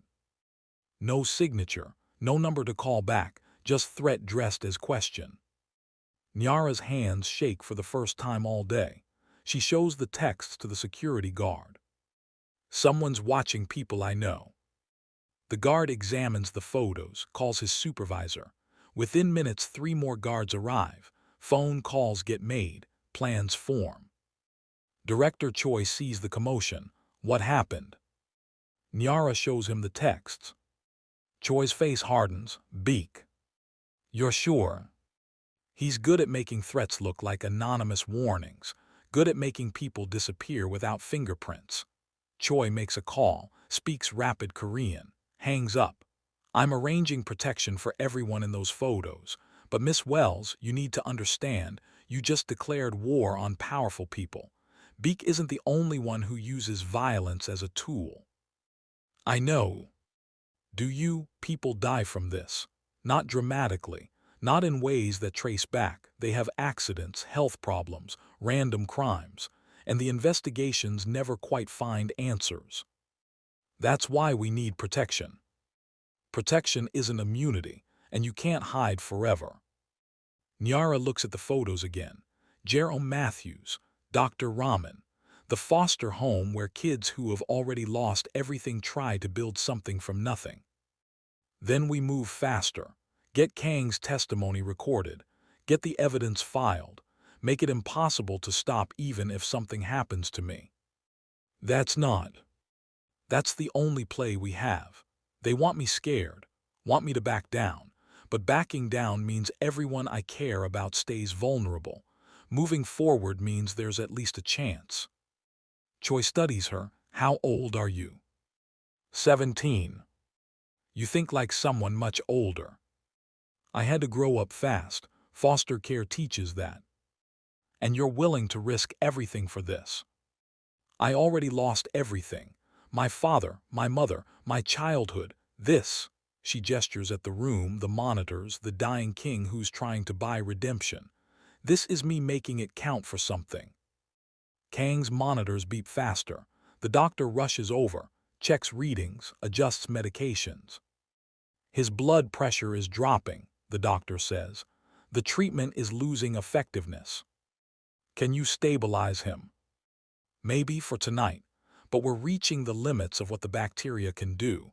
His body is too damaged. The repair happens slower than the decline. Nyara moves to the bedside. Kang's breathing is shallow again, the vitality from earlier fatting, death reasserting its claim. He needs to testify before he can't. The doctor shakes his head. He needs to rest. Any more strain. He's dying anyway. Let him die doing something that matters. The words come out harsher than intended. The doctor flinches, but truth is truth regardless of packaging. Kang's eyes open. She's right. Sir, I need to finish this, before I can't, before they find ways to discredit what I've said, before Beek's narrative becomes the truth. Kang looks at Nyara. Record me, questions and answers, everything you need for court. You can barely speak. Then we do it in pieces. Record until I can't. Rest, record more, however long it takes. The doctor protests. Director Choi makes calls. Lawyers get summoned. But Kang's will pushes through opposition, one last flex of authority before authority becomes memory. They set up the camera. Nyara asks questions. Kang answers. Names, dates, operations, money trails, everything he remembers through decades of ordering violence and profiting from silence. His voice fails every few minutes. They pause. He drinks water, coughs, blood continues. 2 hours of testimony before exhaustion wins. The doctor orders rest. Kang sleeps or passes out. The line blurs. Nyara uploads the videos to encrypted servers, sends copies to Shanice Morrison at Justice, sends more to journalists, to activist groups, to anyone who might weaponize truth against power. Then she sits in the expensive chair and watches a dying man breathe. Watches monitors measure life in numbers that keep decreasing. Watches soul glow outside windows that separate comfort from consequences. Her phone stays silent. No more threatening texts, no more photos, just quiet that feels more dangerous than noise. Because threats you can see, you can fight. Threats that wait in silence, those are the ones that kill you. When the dying man finally talks, who's listening? Justice, or something much more dangerous? Kang wakes at 3:00 a.m. to memories he'd buried for decades. The hospital room is dark except for monitor glow. Nyara sleeps in the chair, head tilted awkwardly, phone still clutched in one hand. Security guards stand outside the door, shadows visible through frosted glass. Pain radiates through Kang's chest, different than before, sharper. The bacterial treatment bought him hours, bought him confession, but now his body is calling in debts accumulated across a lifetime. He remembers being 7 years old, Busan slums, cardboard shelter under a highway overpass, his mother working 3 jobs that barely fed them, his father gone, walked away when poverty became too heavy to carry. Young Kang stealing food from market vendors, running through alleys with guards chasing, learning early that survival means taking what you need before someone else does. He remembers the first time he hurt someone. Age 14, a boy from a rival gang. Kang held a knife he'd stolen from a restaurant kitchen. The boy laughed at him, called him weak, called his mother worse. The knife moved before thought, blood on concrete, the boy screaming, Kang running, not sorry, not scared, just aware he'd crossed a line he couldn't uncross. Violence became currency after that. He joined a gang, learned to collect debts, learned to send messages through pain, learned that fear buys loyalty better than kindness. By 18, he ran his own crew. By 25, he controlled port access. By 30, he'd laundered enough money to start legitimate businesses. That's how empires build. Start with survival, graduate to power. Dress violence in business suits until you almost forget what's underneath. Marcus Wells wasn't the first, wasn't the last. Just one name in a ledger Kang stopped reading decades ago, because reading meant remembering, and remembering meant feeling, and feeling meant weakness. But now dying, he remembers everything. The warehouse owner in Singapore who wouldn't sell. Found beaten in an alley, contract signed from a hospital bed. The politician in Taiwan who asked too many questions about environmental violations. Car accident. Investigation concluded brake failure. the journalist in Seoul who planned an exposé on corporate corruption. Heart attack at 42. No autopsy. Kang didn't order those deaths directly. Didn't need to. Beek understood what needed doing. Other lieutenants understood. The system ran on implications and deniability. Kang stayed clean by staying ignorant, chose not to know what he knew was happening. That's the mechanics of evil at scale. Not monsters making monster choices, just comfortable people choosing comfort, looking away, signing papers, trusting lieutenants. Believing the ends justify means they never have to witness. Kang's hand moves to the IV line, the bacterial culture still dripping. Medicine made from poison, justice made from confession. He could pull it out. Let death come naturally. Avoid the legal battles, the testimony, the exposure that will destroy everyone he's ever known. It would be easier. He looks at Nyara sleeping. This girl who walked into death's room with nothing but truth and leverage. This girl who should hate him but instead chose something harder than hate. Chose accountability. She reminds him of someone, takes him a moment to remember who. His mother, before poverty killed her, before cancer took what little was left. She'd been fierce, refused to lie even when lies would have saved them, refused to steal even when they were starving, held on to dignity like it was oxygen. Kang had loved her, but he'd also hated how her principles kept them poor, hated how her honesty made them vulnerable, swore he'd never let dignity starve him. He'd kept that promise, built an empire, fed himself and thousands of others, but what he'd fed them on was silence and blood dressed up as opportunity. His mother would have been ashamed. The thought hits harder than expected. Decades since he'd let himself think about what she'd think. Easier to remember her dead. Easier to imagine she'd understand. Easier to believe poverty justified everything that came after. But she wouldn't have understood. She'd have called it what it was. Murder, theft, power without honor, survival without soul. The monitor beeps change rhythm. Slower. The doctor appears from somewhere, checks vitals, adjusts medications, looks concerned but not surprised. How long? King asks. The doctor hesitates. Your organ function is declining again. The treatment gave you a window, but the window's closing. How long? 24 hours, maybe 36 if we're lucky. And to testify, to be coherent. Hours, maybe 12. After that, the pain will be too much. We'll need to increase sedation. You'll drift. That's not a bad way to go. It's a coward's way. It's a peaceful way. I don't deserve peace. The doctor studies him. Everyone deserves peace at the end. Even murderers. I'm a doctor, not a judge. I treat what's in front of me. He pauses. But if you're asking my opinion, peace isn't something you earn, it's something you accept, or don't. After the doctor leaves, Kang stares at the ceiling. Acoustic tiles. Sterile. Designed to absorb sound so dying people don't disturb the living. He thinks about legacy, the buildings with his name, the foundations he funded, the scholarships he endowed, all of it bought with money that came from violence, all of it tainted by source. Does good built on evil become neutral, or does the foundation poison everything above it? He doesn't know. Philosophy was never his strength. Action was, decisions, execution, moving forward regardless of cost. But now, immobile, dying, he's forced to stop, forced to look back, forced to count cost in something other than profit margins. The count is staggering. Nyara stirs, blinks, sees Kang awake. How do you feel?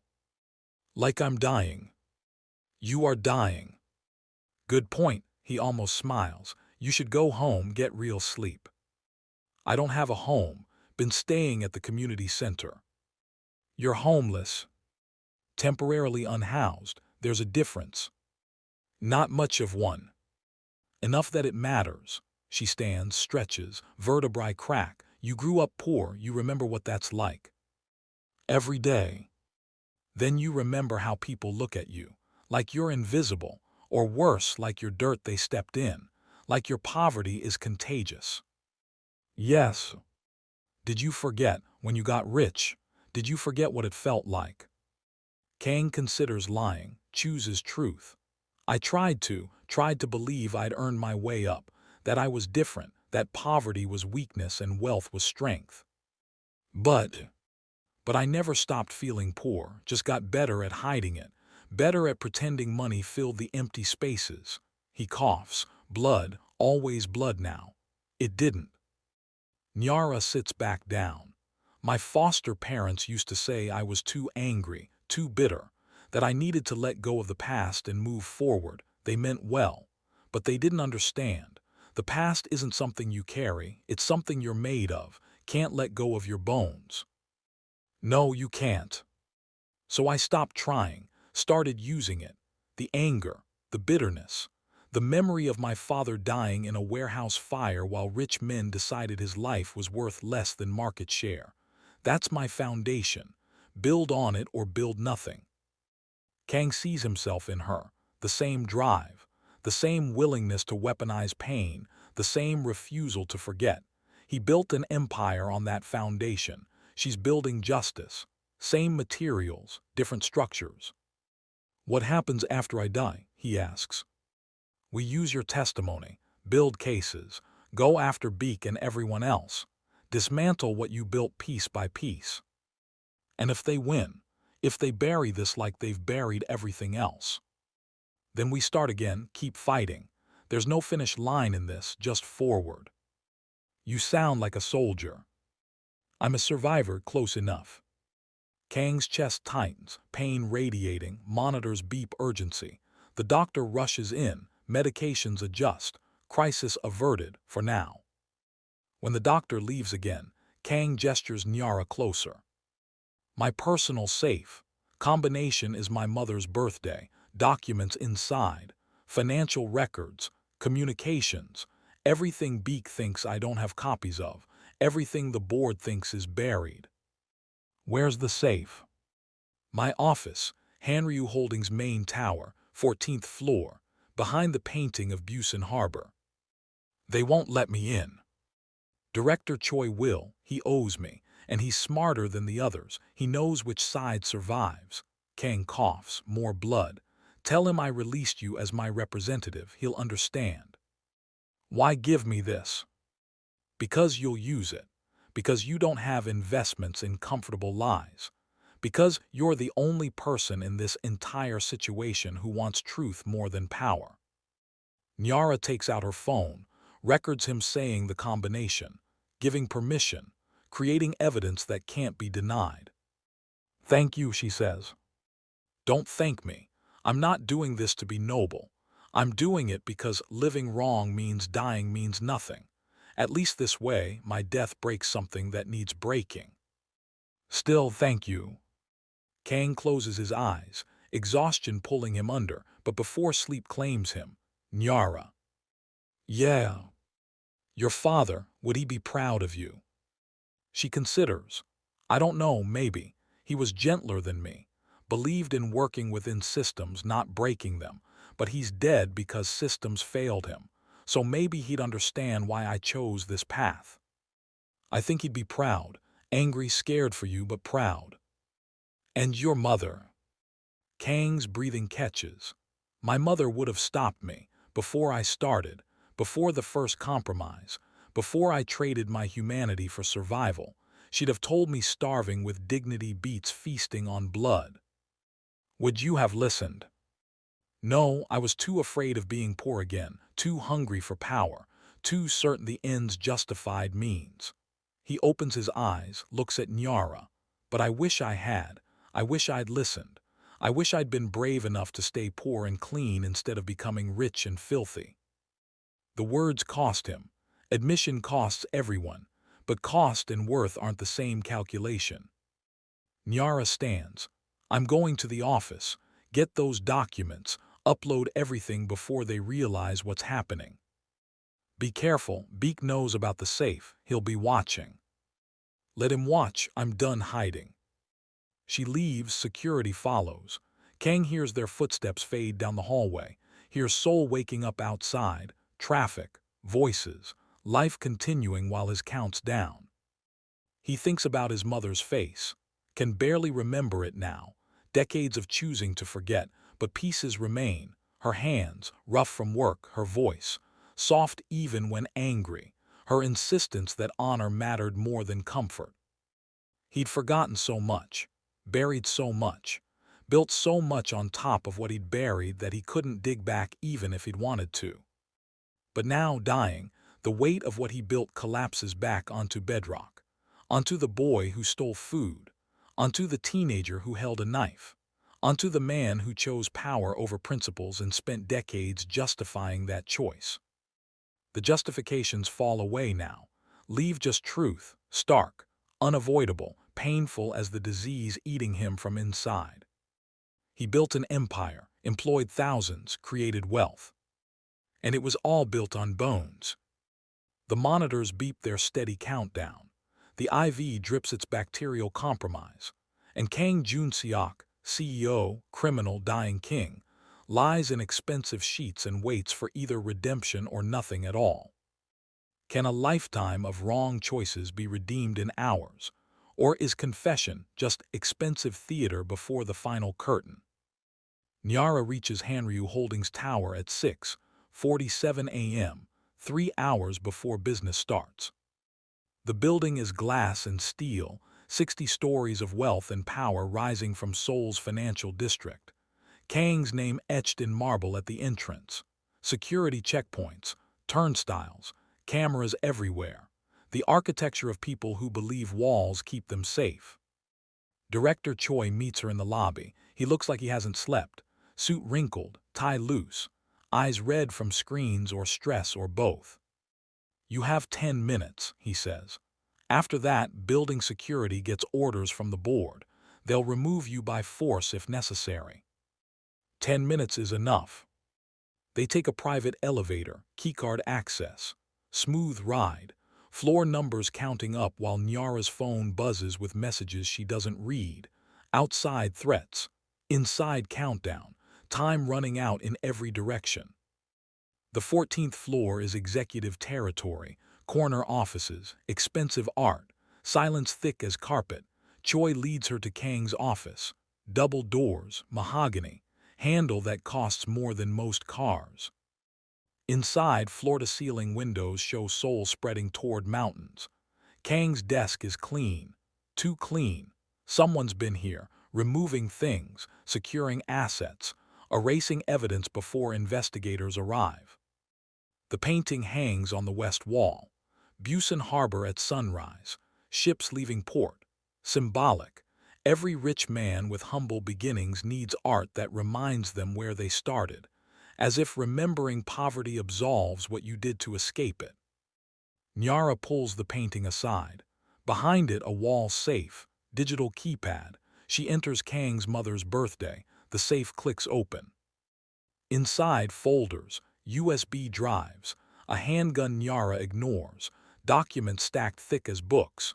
She pulls them out, starts photographing pages with her phone, financial transfers, meeting notes, emails between Kang and Beek discussing operations in language designed for deniability. Choi watches from the doorway. "You know they'll destroy you for this." "They'll try." "Not try, will. You're taking on people who own judges, who have files on prosecutors, who have spent decades building systems that protect themselves. Then I'll break the systems." "You can't break what you don't understand." Nyara stops photographing, looks at him. "You helped them, you knew what was happening. Why help me now?" Choi's jaw works. "Because I'm tired.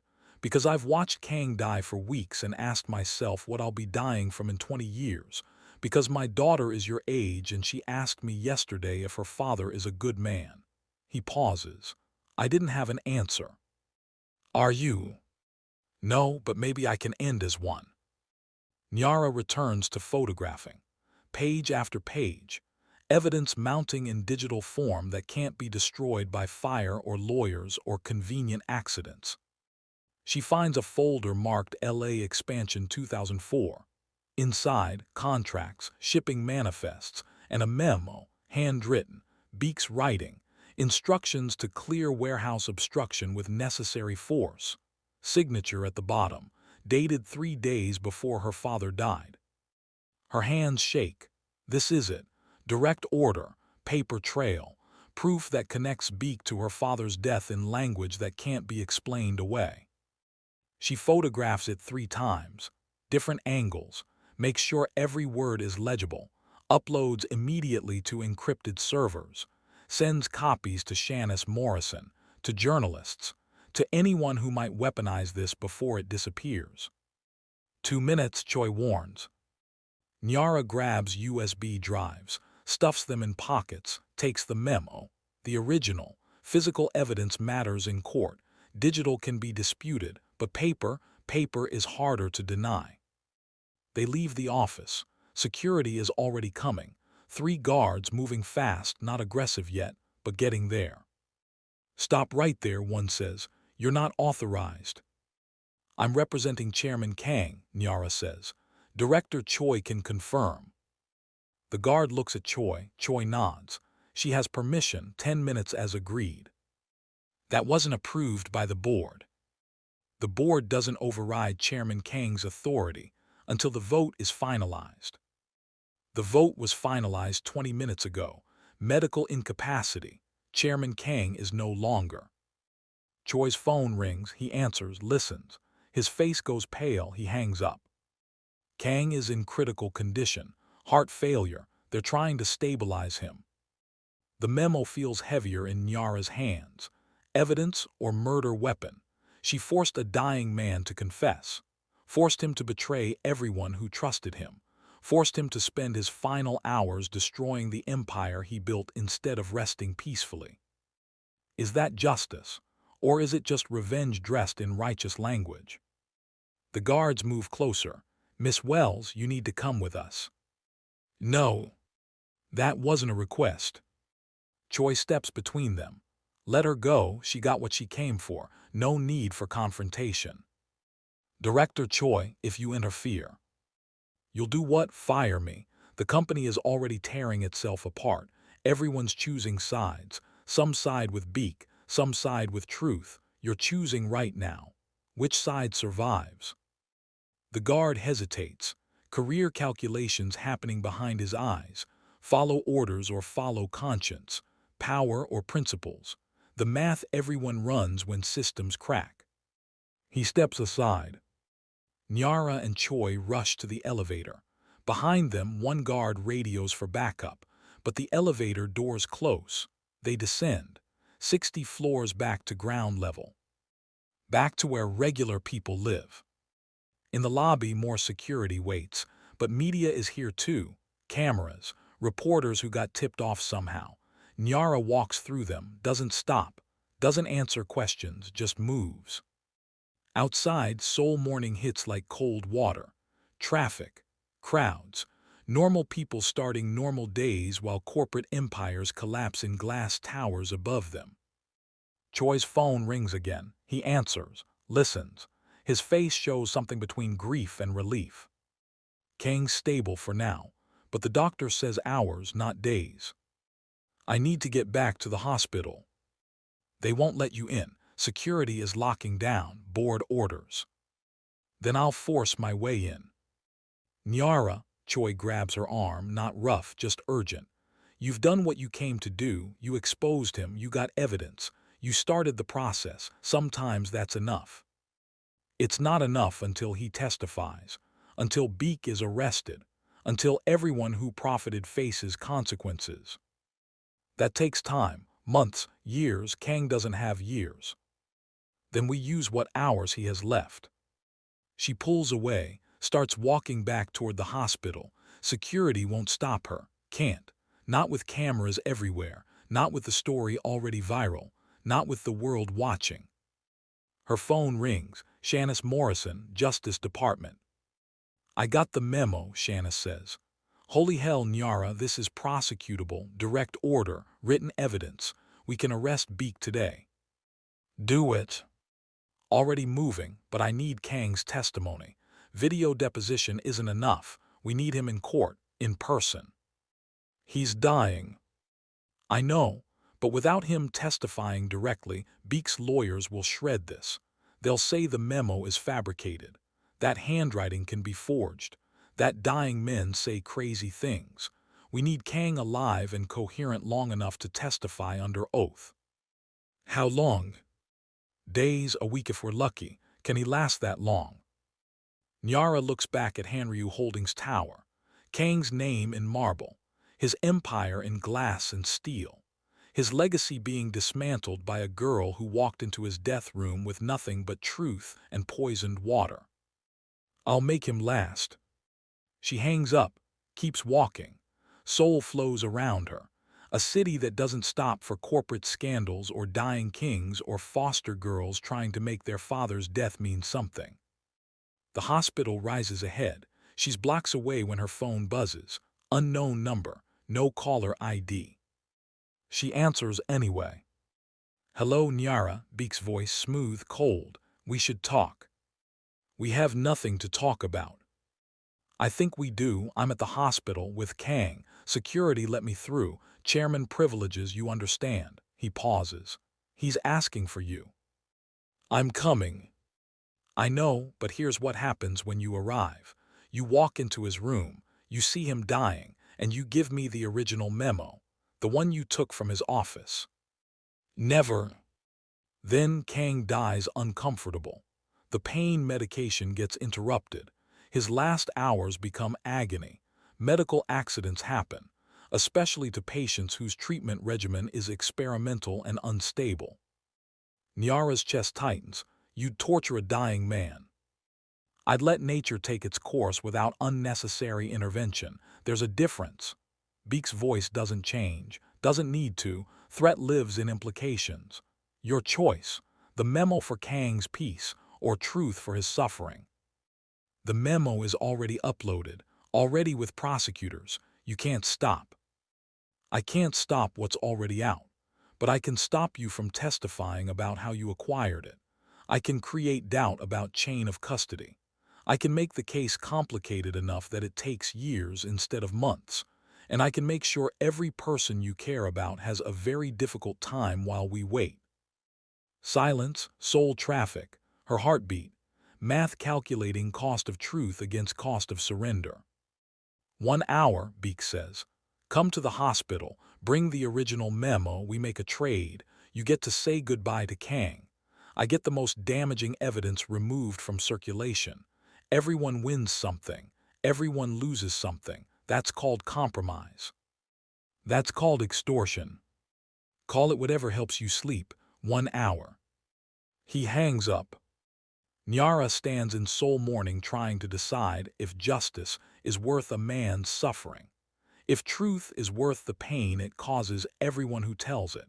If breaking systems is worth becoming the kind of person who makes people die hard to prove a point. Her phone buzzes. Dr. Rahman, Beek just called me, threatening to expose my research as fraudulent, says he'll destroy my career if I testify about the water treatment. Another message. Jerome Matthews, police just showed up at the community center, asking about permits, fire code, threatening to shut us down. More messages, whistleblowers backing out, journalists getting pressure, lawyers withdrawing, the system fighting back, power protecting itself the way it always does, through fear, through leverage, through reminding everyone that speaking truth has consequences. Nyara looks at the memo in her hand.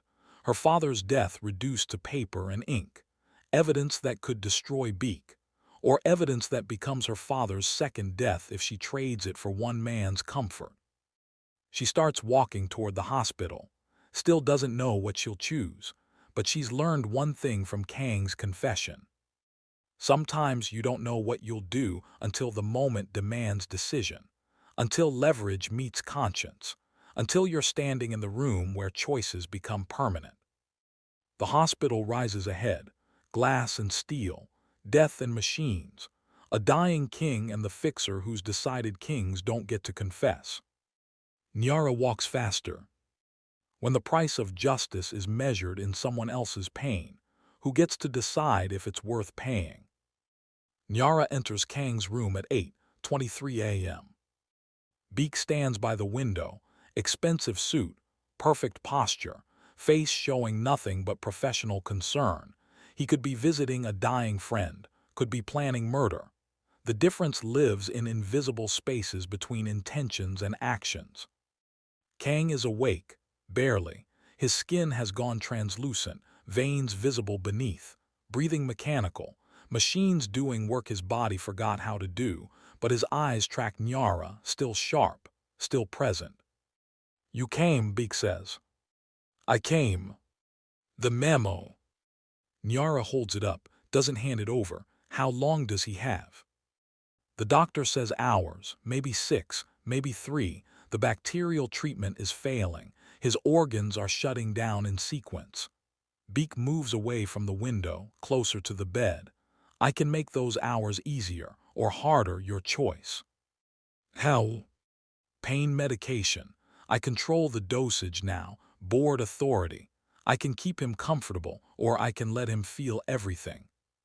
Kang's hand moves. Weak gesture toward Nyara, lips forming words too quiet to hear. "What's he saying?" Nyara asks. "He's saying don't give it to me." Beak almost smiles. He's trying to be noble in the end, trying to buy redemption through suffering, but nobility doesn't change what he built, doesn't bring back your father, doesn't fix anything. Nyara approaches the bed, leans close to Kang.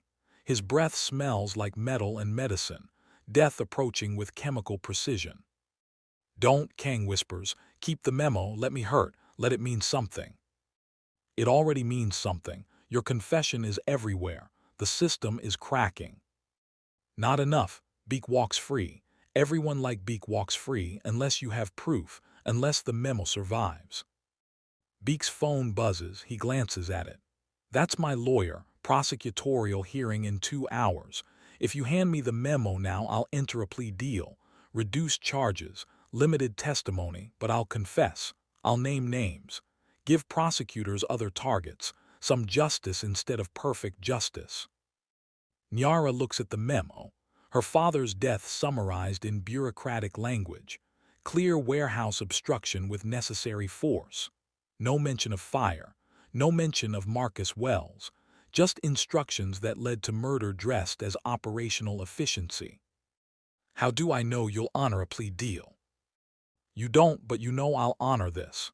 Give me the memo." Kang gets comfort. "Keep it," he suffers. "That exchange is immediate. Everything else is faith in systems you don't trust anyway."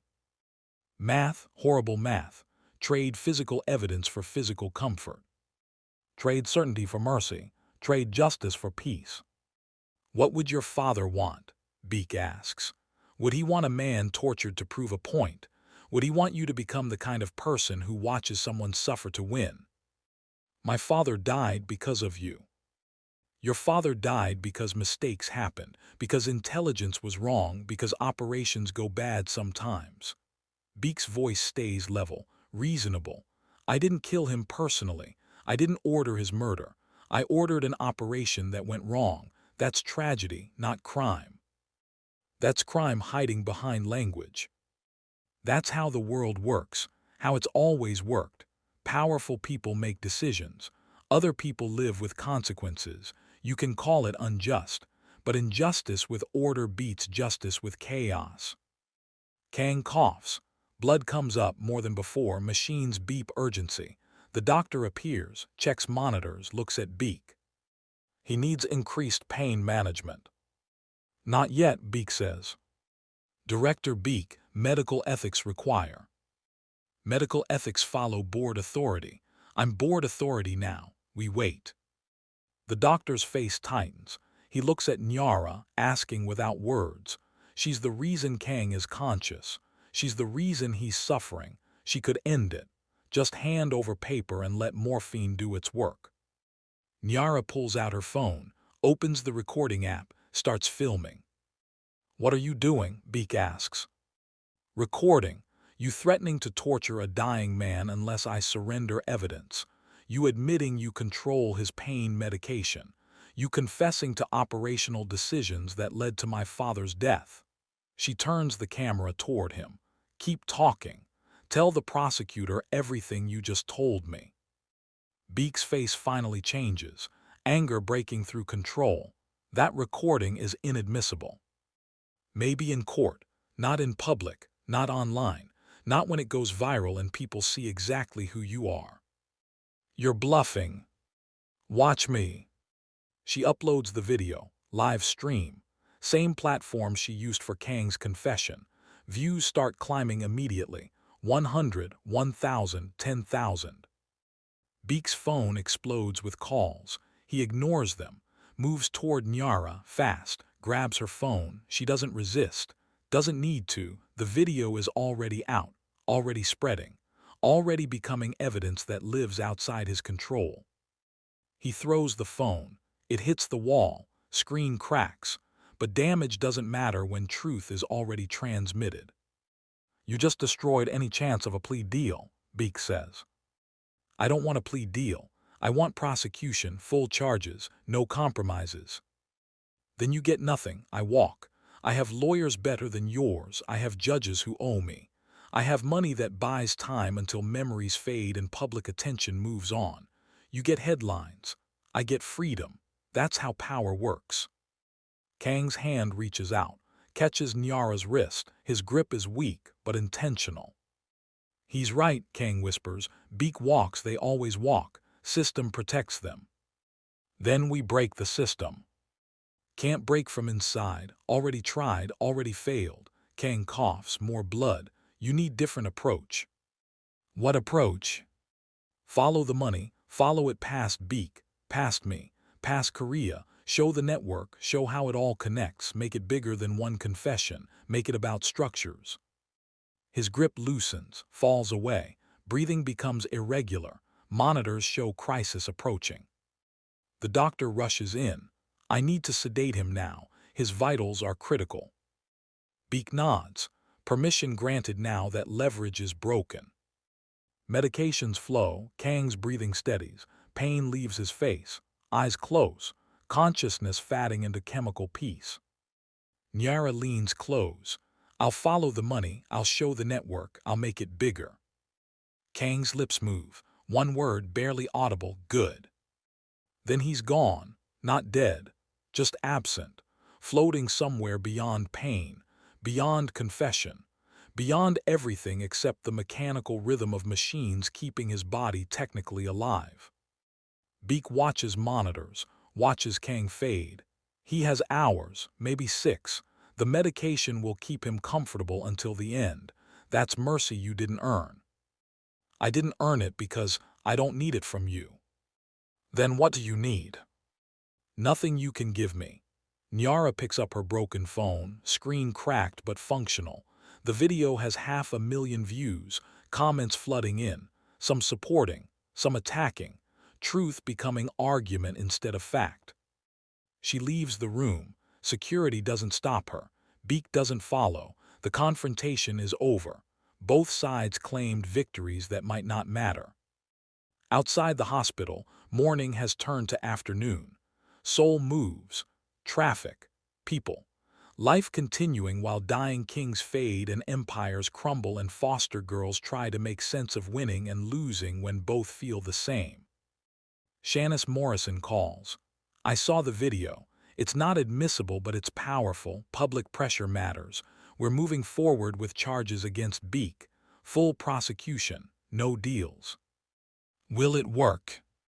I don't know. He's right about having resources, but resources don't guarantee immunity anymore. Not when the story is everywhere. Not when people are watching. And Kang. His testimony is recorded. Video depositions can be used if he dies before trial. It's not perfect, but it's something. Something, the word tastes like compromise. Like settling for less than justice because justice is too expensive to afford. Nyara walks through Seoul. No destination, just movement, processing. Her phone buzzes constantly. Messages of support, threats, interview requests. People wanting pieces of her story to weaponize for their own purposes. She thinks about her father, about the warehouse, about the moment his life ended because Someone decided obstacles were worth removing with necessary force. She thinks about Kang, dying in expensive sheets, trying to buy redemption through confession, trying to make the end mean something when the middle was violence and the beginning was poverty. She thinks about systems, how they protect themselves, how they adapt, how breaking them requires more than one confession, more than one memo, more than one girl with nothing to lose. Her phone rings. Dr. Rahman. The bacterial treatment is going to medical journals. Multiple universities want to study it. What happened to Kang, the treatment working, even temporarily, that's revolutionary. Will it help people? Eventually, years of research, trials, approvals, but yes, it could treat blood disorders worldwide. Because of my father's death. Because contamination created adaptation. Because poison became medicine. Because you refused to let his death be meaningless. After hanging up, Nyara finds herself back at the hospital. Not inside, just outside, looking up at 14th floor windows where Kang is dying, where truth cost everything and bought maybe enough to matter. Her phone buzzes. News alert. Director Beek Ryelman arrested. Multiple charges including conspiracy, obstruction. Corporate crimes spanning 2 decades. Arrested, not convicted, not sentenced, just arrested, first step, maybe toward justice, maybe toward lawyers finding loopholes and power protecting itself. But it's something. Another alert, whistleblowers coming forward, 3 former Hanryu executives offering testimony, documents being submitted to prosecutors. The cracks spreading, system breaking, not collapsed, not defeated, just damaged enough that light gets in. Nyara's phone rings again. Unknown number. She almost doesn't answer, but something makes her. Hello. Nyara, this is Daniel Wells. Her breath stops. Who? Your uncle, your father's brother. I saw the news, saw your name. I've been looking for you for years. After your mother died, you disappeared into foster care. I tried to find you, but I don't have an uncle. You do. Marcus was my brother. We weren't close. Work took me overseas. By the time I heard about the fire, about your mom, you were gone, but I'm here now. In Seoul, I flew in when I saw the news. I want to help. Nyara doesn't trust easy. Doesn't trust family that appears when cameras are watching. Doesn't trust anything that feels too convenient. How do I know you're real? Your father's middle name was Isaiah. Your mother called him Izzy when she was happy. He built model ships, had a collection in your living room, got you a bike for your 7th birthday, blue with white streamers on the handlebars. Tears hit without warning, details only family would know, memories she'd buried with everything else. Where are you? She asks. Coffee shop across from the hospital. I'll wait as long as you need. She crosses the street, enters the shop, and there sitting by the window is a man with her father's eyes, older, weathered, but unmistakably related. They sit, don't speak for a long time, just exist in the same space, connected by blood and loss and years of absence. I'm sorry, Daniel says, for not being there, for not finding you, for letting you face all this alone. I wasn't alone. I had anger, that's enough. Is it? Nyara doesn't answer, doesn't know the answer. Maybe anger is enough to start. Maybe something else is required to finish. They talk for an hour, about Marcus, about family, about possibilities that aren't revenge or justice but something else, something like building instead of breaking, something like future instead of past. When Nyara's phone buzzes with news that Kang Junseok has died, peacefully in his sleep, machines turned off per his final instructions, she doesn't feel triumph, doesn't feel grief, just feels tired. What now? Daniel asks. Now I testify, I fight, I make sure it matters. And after Nyara looks at her reflection in the coffee shop window, a girl who walked into death's room and walked out changed, not better, not worse, just different. After I figure out how to be someone other than angry. That's growth. That's survival. They sit longer. Soul moves outside. A city that doesn't care about corporate confessions or dying kings or foster girls finding family in coffee shops. But Nyara cares, and maybe that's enough. Maybe caring is what breaks systems, what changes things, what makes one death mean something more than tragedy. She stands. I should go. Prosecutors need my statement. Can I come support you? You don't have to. I want to, family should. The word feels foreign, heavy, like trying on clothes that fit wrong but might fit right eventually with time and adjustment. Okay, she says. They leave together. Seoul afternoon sun, traffic noise, the world continuing its indifferent rotation while a girl who had nothing finds maybe enough to matter. Her story isn't over. Cases will take years, appeals will follow convictions, power will fight back, systems will adapt. That's how these things work. But seeds are planted, truth is transmitted, people are watching, and maybe that's how empires fall. Not dramatically, not overnight, just slowly, piece by piece, truth by truth, until comfortable lies become too expensive to maintain. Nyara's phone buzzes one last time. Message from Shanice Morrison, you did it. You broke them. Now we finish the job. She smiles, not happiness, not satisfaction, just acknowledgement. She walked into death's room with water and truth, walked out with evidence and allies, turned one man's confession into momentum that might break systems built to survive everything except persistence. That's not justice. Not yet. Not completely. But it's direction. It's forward. And forward is all that matters when you've spent your life looking back at fire and loss and absence. She keeps walking. Soul flows around her. A city of 10 million stories, hers just one, but one that matters, one that breaks things, one that refuses to let death be meaningless. And in the end, maybe that's enough. Maybe meaning is what we build from grief. Maybe justice is what we create from anger. Maybe family is what we find when we stop running long enough to be found. Nyara doesn't know, but she'll find out. One testimony at a time, one case at a time, one day at a time. Because that's what survivors do. They survive. They persist. They turn pain into purpose and silence into sound. They keep walking forward, even when the road is long, even when victory is uncertain, even when the cost is everything they have. They keep walking. And sometimes, that's exactly what breaks the world. If this story moved you, inspired you, or made you think, subscribe and turn on notifications so you don't miss the next story that could change how you see the world.